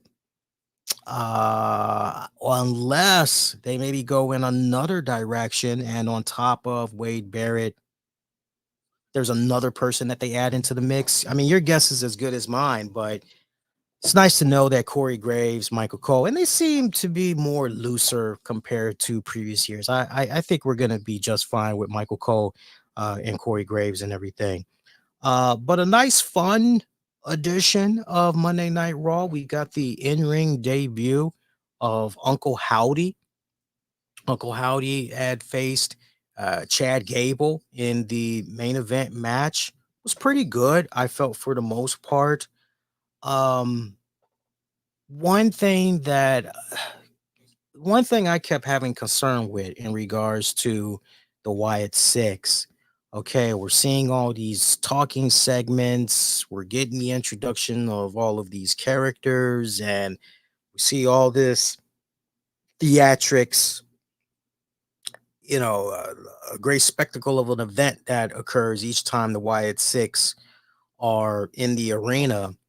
But now it's time to start delivering, right? We can only put up with these theatrics, the VHS tapes, and all that. We can only put up with that as fans for so long, right? Enough talking. Let's get to the action already. So now we're at that point. And look, many of us, including myself, have said off and on over these past couple of weeks, look, we need to turn the corner and for the better before things start to get a little bit comical here. Remember that? I know that was one of my concerns some weeks back and everything. And it seems like for the most part, that feedback and other sentiments of concern that many of us had for the Wyatt Six that we were letting be known on social media seems like it's reached the proper channels, because now it's a case of, okay, right? Enough talk. Let's let it be about action. So we've pretty much seen all the members within reason, except for Nikki Cross, I think, make their in-ring debut, except for Uncle Howdy. Uncle Howdy making his in-ring debut tonight. Bo Dallas, Uncle Howdy making his in-ring debut tonight. Um, I like the way the Uncle Howdy character was presented. I have a little bit of bone of contention though, because if the Bo Dallas Uncle Howdy character is a conflicted individual that struggles mentally, then we should be seeing a lot of that unstableness play out in the ring. And for my personal preference, I just felt that Uncle Howdy was too smooth in the ring for my personal taste. Too smooth in the ring. I would have preferred it if he would have been more sporadic, a little bit more chaotic, a little bit more insane and everything. Um, it's interesting how this match was booked, because what you thought you were going to get, you ended up getting, for all intents and purposes, a pretty straightforward match, which is kind of what I did not want. I'm not sure how you guys feel about that, but that's something I was not anticipating. I definitely thought we were going to get an unstable individual in the ring, and Chad Gable not really sure, how to go about with this individual. He's not really sure who he's facing in the ring. He's not sure if he's facing Bo Dallas or if he actually if you really want to be technical there, he's not really sure if he's facing Uncle Howdy. He's not really sure if he's facing Bo Dallas or if he's facing Taylor Rotunda. The three faces, right? I really wish WWE would have leaned more heavily into that, the mind games and all that, to really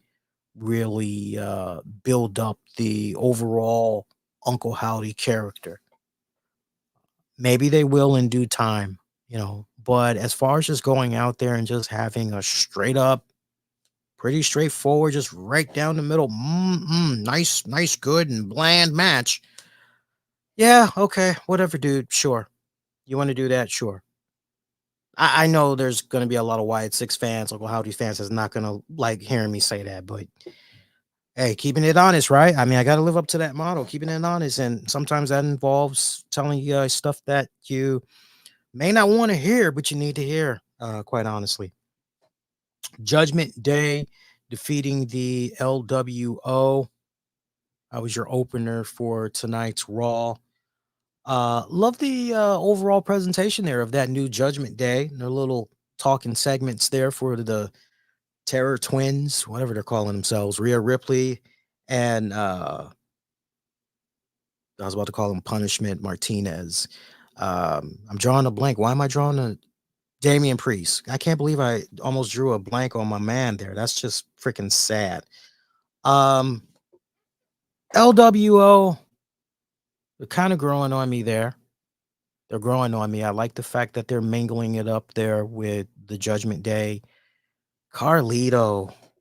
What are we going to do about Carlito? What are we going to do about Carlito? Because you're looking at certain members of a stable, you look at certain members of a band, and you go, wait, how do you make sense? I'm trying to figure it out, and you're just along for the ride. It's pretty obvious. You don't really contribute. You're just here for the ride. I look at Carlito, and Carlito really stands out to me. I'm literally going, how did you earn your creds? Seriously, how did you earn your creds in being part of this stable? Because you don't fit the mold here, man. You don't. Carlito, that's a tricky one. And I'm a big Carlito fan. I love Carlito. I've loved Carlito for years. One of my best friends who used to look a lot like Carlito back in the day. Not so much now, but back in the day, he used to look a lot like Carlito. He used to walk around with the apple and everything, spit in people's faces. Some of the stories I could tell you when he would take that apple and he just spit in random people's faces, preferably at school. As far as I know, he never spit his apple in, random people walking down the street. That's how you get a major beat down. But in school, he used to take his apple, spit in people's faces with it. Love that dude. Love that dude. Working well together, but that Carlito is really standing out to me in a bad way. It's almost like you're taking a round peg and you're trying to make it fit into a triangle. That ain't happening, dog.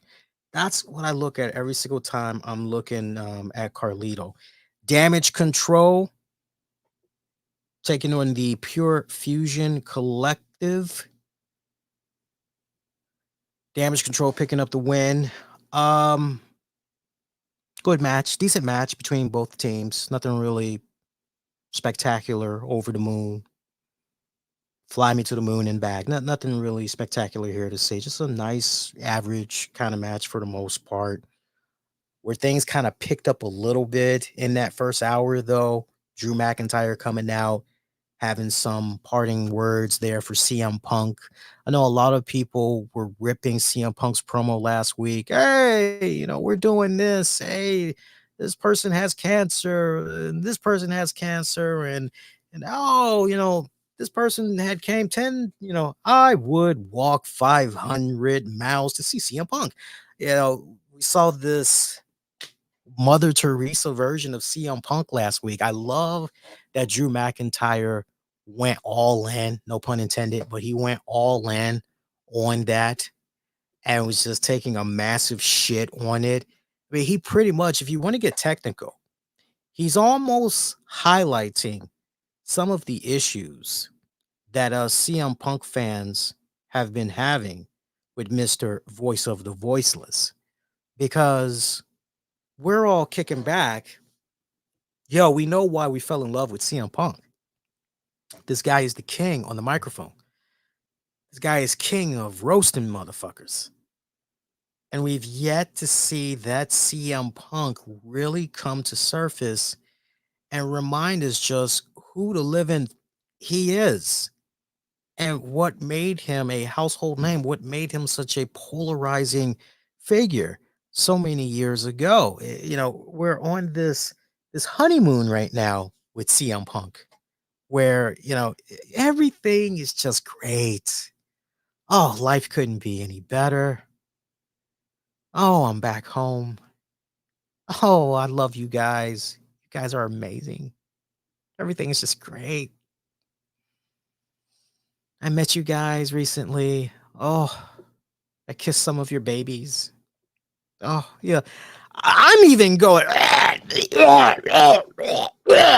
you know, like, come on, man. Like, shake it up. You know, let's get to the real meat and potatoes here, right? Cue up Don Henley's Heart of the Matter. You know, come on, let's really peel the layers back here and let's really go there. My man, that 50-cent bracelet, it's got your wife's name and your dog's name on it. Okay? You should be rolling down the street with a Uzi, you know, playing the mighty OJs, backstabbers, you know. You should be playing, you know, I'm gonna get you, sucker. You should be like, yeah, we get to see a Punk that's just coming out. Everything's great. Life couldn't be better. Yeah, I'm good. Oh, you guys look lovely tonight. Oh, we're doing so good with these WWE events. We're selling out left and right. Oh, it's like, yeah, we know all this, man. Seriously, we know all this. Yeah, I love seeing Drew McIntyre come out there and take a massive shit on all of that. And the only way CM Punk essentially knows how to respond is to come right back. Now, this part I kind of felt funny. So Drew McIntyre pretty much tells us CM Punk's calling card, and which includes CM Punk attacking him from behind, right? And yet, when it counted the most, Drew McIntyre jumped from behind yet again.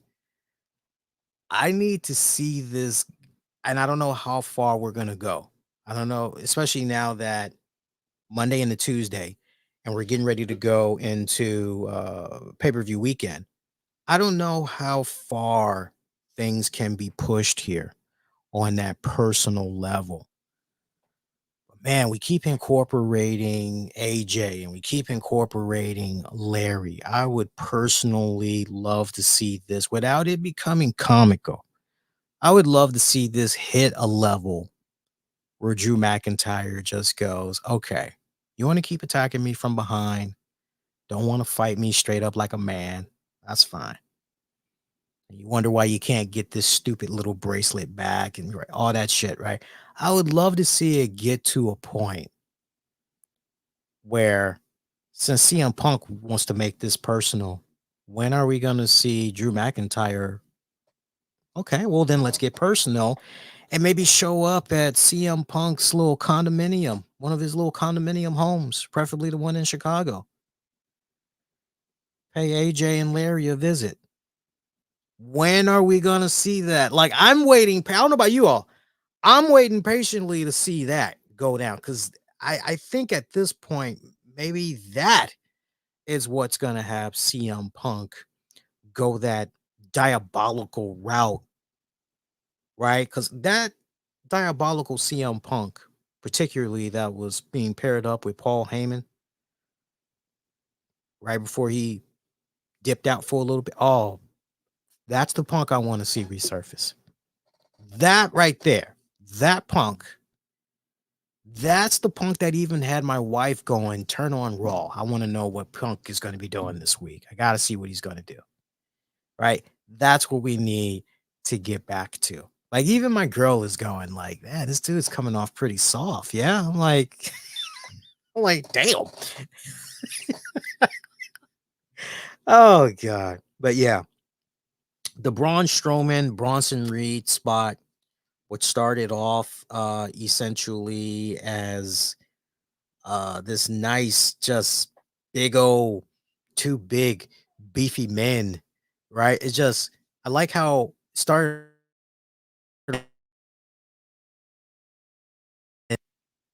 These guys are beating the holy shit out of each other. That was laid out pretty good. I got to give WWE a lot of credit for how that was set up. I even love the nice little touch that they added when the fighting had went over the roof of one of those black cars. I'm trying to think who got slammed over it. I think it was Braun. By the way, Braun did a fantastic job tasting concrete. I don't think anybody else would have. Go back, play it again if you don't know what I'm talking about. But he tasted some concrete there in that backstage parking lot brawl.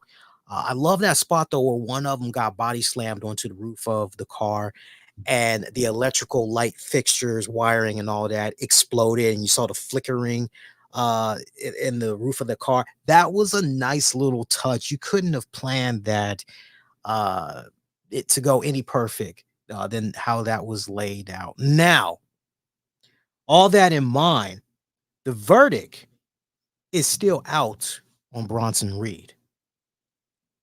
And I hear everybody out there, and I'm in total agreement with you guys. Two things can be said that's true though. On the one hand, great. We're seeing a new reinvestment in the Bronson Reed character. And if you are a fan of Bronson Reed, you're going, hey, this is great. I saw some people going, oh, he's just getting the Nakamura rub.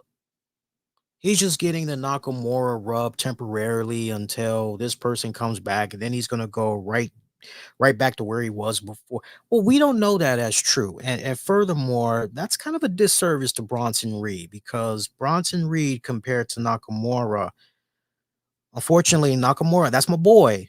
But the whole language barrier thing, that whole strong accent, that dialect there of his, that's really messing him up. Bronson Reed, you can work around his accent.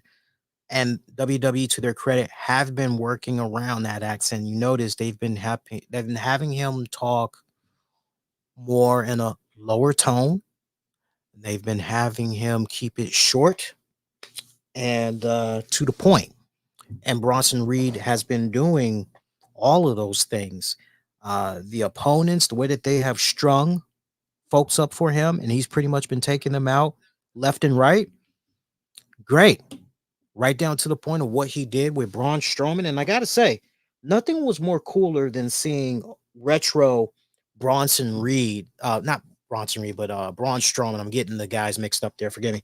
Nothing was more cooler than seeing Strowman go back to classic Strowman, the Strowman that we all fell in love with, that was just wrecking havoc, fucking motherfuckers up left and right. I was loving that. Like, if you got in his crosshairs, it didn't matter. He was messing you up. And it was nice seeing that Strowman resurface tonight. Uh, Really added more veracity, intensity, physicality to the Bronson Reed character. Mission accomplished on so many levels. Now, that in mind, another thing that can be said that's true. Bronson Reed is what, 6'1, maybe 6'2, and he weighs about 300 pounds. Some people can look at that and they can go, yeah, he can do all this wreckage all he wants. It doesn't quite make him a menacing figure. He's still not a sinister figure. I'm still not really buying him as, and I think honestly, when you get right down to the heart of it, it's what I've said off and on for these past couple of months, and he's not going to be able to help it. But he has this look about him where he's just this big old cute teddy bear. Whereas when you think of Earthquake, hell, even Tugboat, you look at those guys and you're like, yo, I don't want nothing to do with them dudes. Them dudes look like they're going to fuck somebody up. Seriously, dude, I don't want to have anything to do with them. Even Big Boss Man looked intimidating back. Look, even Haku, okay? Akeem the Dream, like even, right? Even they look intimidating. All right? So I don't know what more WWE can do for Bronson Reed because they're doing everything right. They are literally doing everything right, including what they did with Braun Strowman. They're doing everything right, especially if you're going to continue to have Bronson Reed destroy baby faces left and right. Sorry about that. Saw a gnat. Um, I don't know what more they can do, honestly. I think at this point, the most important thing is, well, what is the overall consensus being the fans? What are the fans saying? Because they can pretty much dictate here. And overall, it seems that the fans, are still getting behind Bronson Reed. They're loving what they're seeing with the big man. So if the overall consensus is going, you know what? No, we like what's going on here. Something is working. And they are getting the right type of reactions from the big man. So you keep it rocking, you keep it rolling.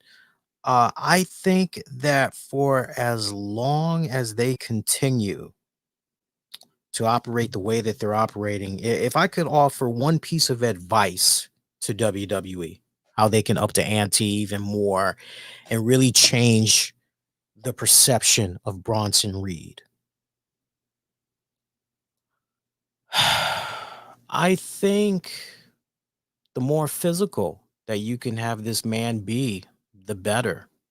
Maybe we need to see a little bit of a sadistic side come from Bronson Reed. Maybe we need to see him in a position where, and look, it probably will never happen, but maybe we need to see him in a position where he smashes somebody's head through a windshield of a car.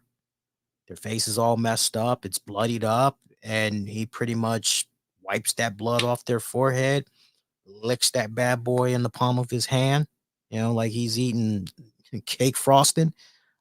Maybe that might kind of help it out a little bit. I don't know, but not for nothing. What they've been doing with the big man so far, it's been working a lot better than where things were the first rodeo with the big guys. So as long as something's working, I say keep at it. So I'm going to encourage WWE, stay the course here. If anything, push the envelope as far as you can push it creatively with trying to create shock and awe and intimidation of the big man. Intercontinental title number one contenders tournament first round, Jey Uso versus Kofi Kingston versus Karrion Kross. Jey Uso going over. Kind of feels, I don't know how you guys feel about this, but it kind of feels like WWE here is trying to set right what was set wrong with Jey Uso. So if that's that, then I can look at this and go, all right, especially if it means you're going to have Jey Uso at the very end challenge Braun Breaker for the IC title. But at the same time, it does not mean that we're going to get a new IC champion, does it? Yeah, pump the brakes on that one, which then kind of begs the question here, what exactly is the game plan for Jey Uso? Does WWE even know what that game plan is? I'm going to continue to say to you guys, I said it off and on the past couple of weeks, and I'm going to continue to remind you guys that the game plan that's at play right now, it's just a long scenic route that's being taken. But with Survivor Series right around the corner, cue up Guns N' Roses, Civil War. That's where we're going. Jey Uso is going to find himself right back into the mix of things. That's probably going to take him possibly all the way to WrestleMania. Maybe all the way to WrestleMania. We'll have to see. But as far as 2024 goes, yeah, he's going to be preoccupied. So, but I don't think that's going to stop people, no matter how reasonable, how logical, everything that I just laid out makes sense. We're still going to have people that are going to complain. They're not going to, and I get that. I get that. One of the low points of the night, Randy Orton. Let me explain before you guys go sour, because I can just picture the sour faces happening. Randy Orton. And I've been a fan of Randy Orton years upon years upon years. I will be among the first to tell you, Randy Orton promos, yeah, not his strong suit. Never his strong suit. So why did we have Randy Orton, knowing damn well ain't no Gunther out there this week?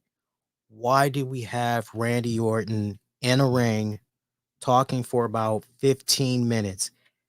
That was not good. That was not good. I don't care that Randy Orton was out there hyping up the match. Don't care about that. I don't care about hearing Randy Orton. Yo, the fans have watched me grown before their very eyes. Like, I don't care about all of that. If you want to make that same point with Randy Orton, I think what would have been one of the best selling points would have been to have him do a sit down interview with Michael Cole. Because who better that can relate to understanding the Randy Orton character than Michael Cole? He has watched this man come into the WWE as a boy and grow up before his very eyes. Who could really bring that home than Michael Cole interviewing Randy Orton?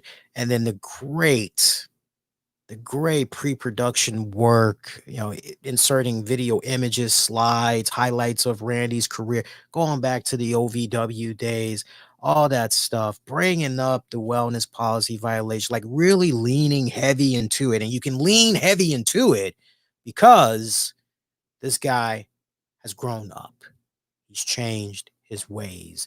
Like, it would have been better if it would have been, because it got lost in translation tonight, having Randy Orton out there, because you're literally going, so is Ludwig Kaiser gonna attack Randy? I mean, we did see Ludwig and Kaiser, really great. Can't sing enough praises for Ludwig. Ludwig did fantastic in his match against Randy Orton the other week. That was just great. I'm literally thinking Ludwig's gonna come out there. Nothing happened. Nothing happened. Some people may look at the promo tonight that Randy gave. Oh, it was a good promo. I was like, man, put that smoking joint down for a minute. Just put that pipe down. Right? Wasn't atrocious, but you're reminded why Randy doesn't talk that much. And that's okay. That's okay. Really, that's okay. Intercontinental title, number one contenders tournament, first round, Miz versus Xavier Woods versus Pete Dunne. Pete Dunne picking up the win.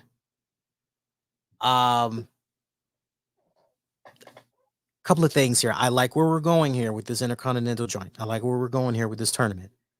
But the other thing that I'm liking as well is, so what's going to happen with Xavier Woods right here? Is Xavier maybe going to be a little bit salty that Kofi Kingston was not there at ringside to try to ensure that one of the New Day members continues to advance here into this IC tournament?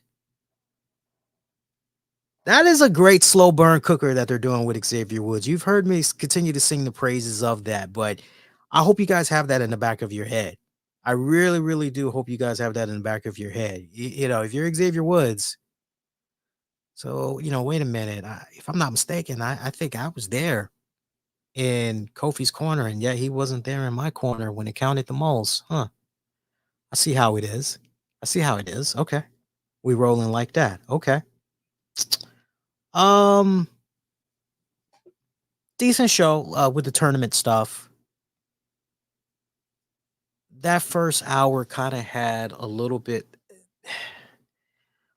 little bit mediocre there, that first hour. I would have to admit. The second hour is almost a blur. It really is. It's almost a blur. And then you go into that third hour and you're just going, wow, it's already been 3 hours.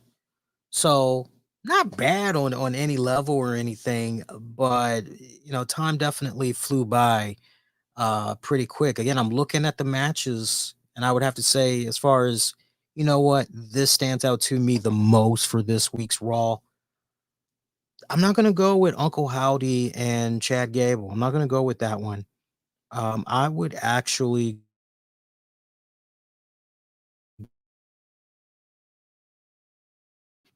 I will go with the IC. I will go with the IC tournaments. Those were the most, and you know what? Not for nothing, but I'm even willing to give an honorable mention to Damage Control and the Pure Fusion Collective. I would even be willing to go those routes. But we got SmackDown. That's going to be coming up, and then we go to Bash in Berlin. So, I mean, that should be pretty good. Let's see what you guys are saying in the chat here. We'll go into a couple of more wrestling headlines here. Let's see. I like this comment that James had put up here. He said, WWE great answering on AEW All In last night. I got to be honest with you, James. I don't think that WWE is even paying attention to what AEW is doing as far as All In and all that goes. I mean, really stop and think about it for a second. Do you think that WWE has all the time in the world to invest in checking out AEW? Because it seems like these days WWE is doing pay-per-views like every 3 weeks. I mean, does it not? I mean, really stop and think about it. All right, we're done with this one. Now we got to move on. Like, damn, another one? I mean, that's literally how I'm going these days. Like, damn, another one? Like, can't you guys just chill for like a whole month and a half and, give us fans a little bit of a break? No, because that'd be silly, right? You're losing all that money. You don't want to do that, right? I'm not going to say that WWE is answering what AEW did at All In, because honestly, that's two completely different beasts that you're comparing. Like, you really want to compare a 3-hour TV show to a 4-hour pay-per-view?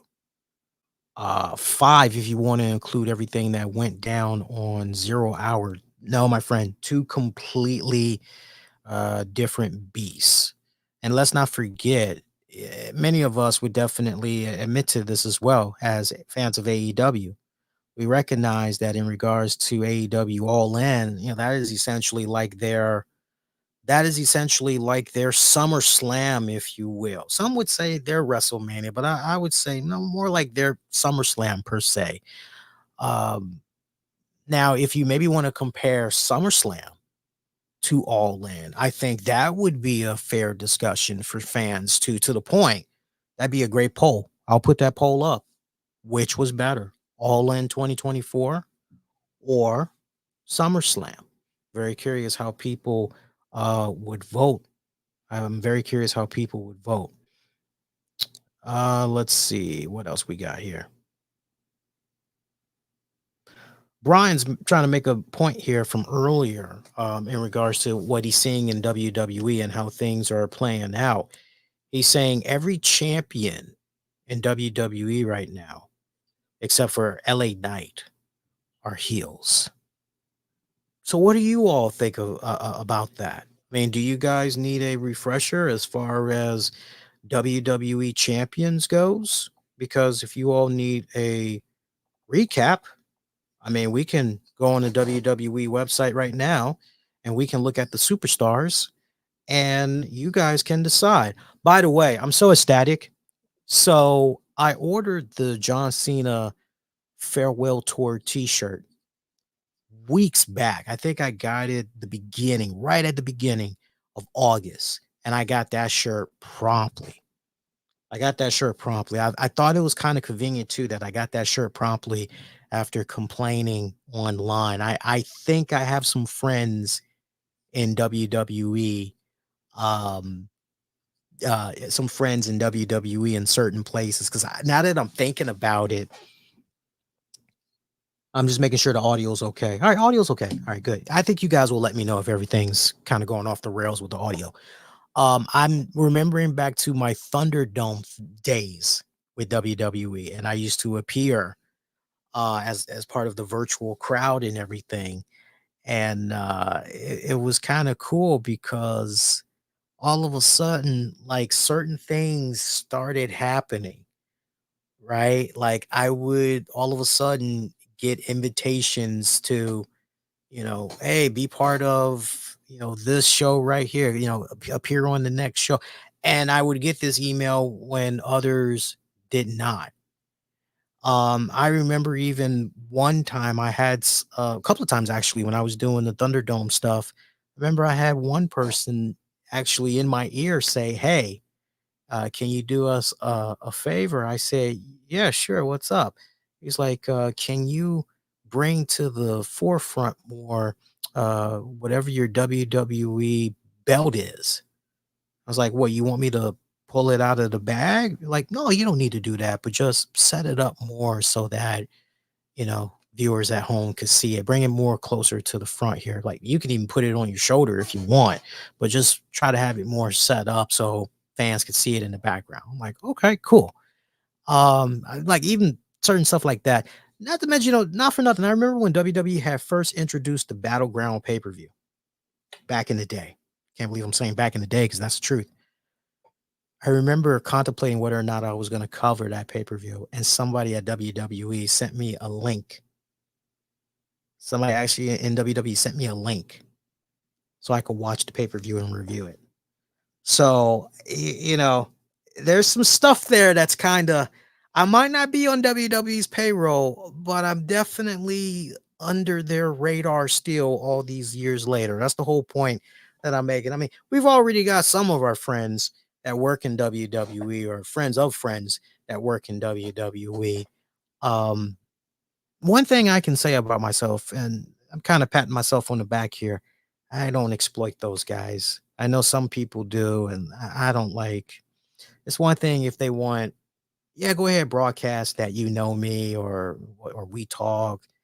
It's like it's one thing if they voluntarily, go ahead, or they publicly, hey, that's one thing. But I don't like doing all that. I'll let others do that. I don't roll like that here. Let's look at these superstars that Brian is talking about here.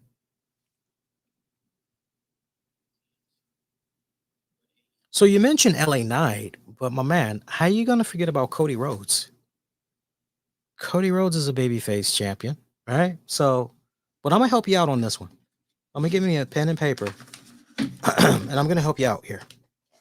I'm gonna do heels and baby faces. All right. So I see Cody Rhodes. I see Gunther. I see Liv Morgan. I see Nia Jax. Braun Breaker. I guess he's a heel, right? I kind of look at him more like a tweener, especially now that he's saying, "Hey, Rhode Island, any dogs in the house tonight?" I kind of look at him more like a baby face because only a baby face is gonna do that shit. So I'm actually gonna put him in the baby face column here. So let me see here. Yeah, so we got Cody. Cody's a baby face. Hang on here. I did that wrong. So Cody's a baby face. We got Gunther as a heel. We got Liv Morgan as a heel. We got Nia Jax as a heel. We got Braun Breaker. I'm putting him as a baby face. LA Knight, United States champion, baby face. Andrade, speed champion. He is a baby face last I checked. Or are we not counting the speed champion? I'm going to put him as a baby face. Finn Balor, JD, tag champions, heels. Bloodline, tag champions, yeah, heels. Unholy Union, heels, yep. NXT, Ethan Page, yeah, heel. Roxanne Perez, yeah, heel. Oba Femi, heel. Kalani Jordan, babyface. Chase U, baby faces. Charlie Dempsey, NXT Cup.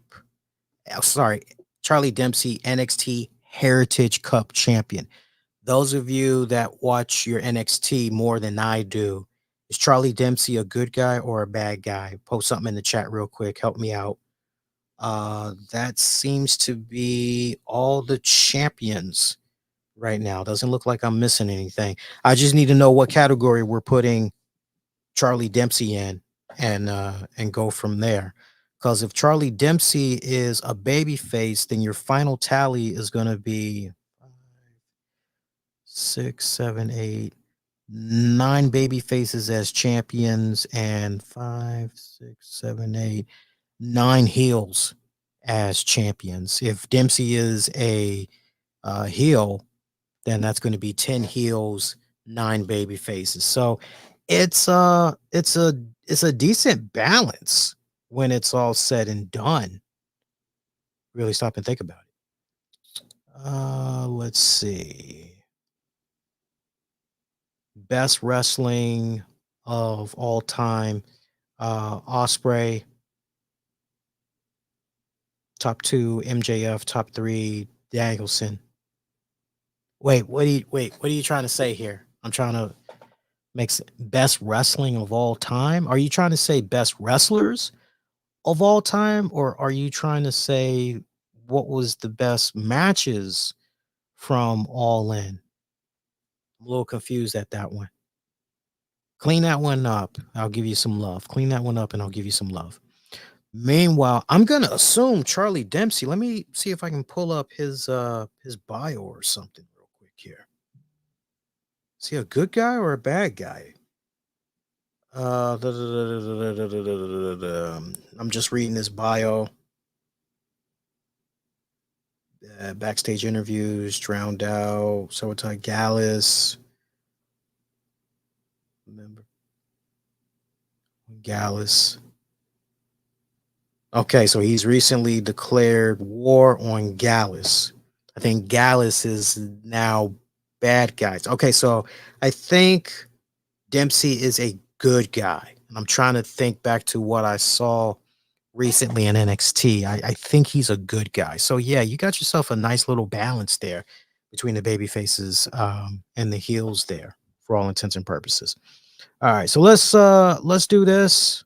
Oh, headlines. I'm trying to see. Hang on. I did jot down a couple of things here. I'm just circling back, making sure we covered everything. There's a couple of tidbits of news that's AEW related that I did not get into here tonight, but we can forward that to the Wednesday show. So we can definitely stick a fork in it, call it done. Shout out to our sponsors. Shout out to everybody that supports the show. You all know exactly who you are. Love and appreciate you guys big time. Shout out to everybody that checks out the show for on demand and on the downloads, checking out the audio stats over the weekend. Love what I am seeing. Y'all keep it coming, keep it rocking, keep it rolling, all that good jazz. Get at your man on social media all throughout. Use the keywords the RCWR show. Please, I cannot stress it enough. If you enjoy the content, you know what to do. I don't even need to say it, but you already know what to do. Show that ultimate support already. Your next edition will be Wednesday night, August 28th, 2024. 10 p.m. Eastern after AEW Dynamite goes off the air. Join me for that post show. Going to be good. We're going to find out exactly the future of Bryan Danielson. A lot of us are under the impression, not me. There's a lot of chatter. A lot of people think he's going to be dropping that title and officially retiring. We'll have to see how that plays out. So we're definitely going to have a lot to talk about. We'll dive more into the Tony Khan media scrum, because there's definitely some nuggets of stuff I want to get into in regards to that one. But we'll dive into all of that on Wednesday. Till next go around, wishing all y'all to be safe. Most importantly, be kind to one another. I will see you guys next go round, y'all. Take care.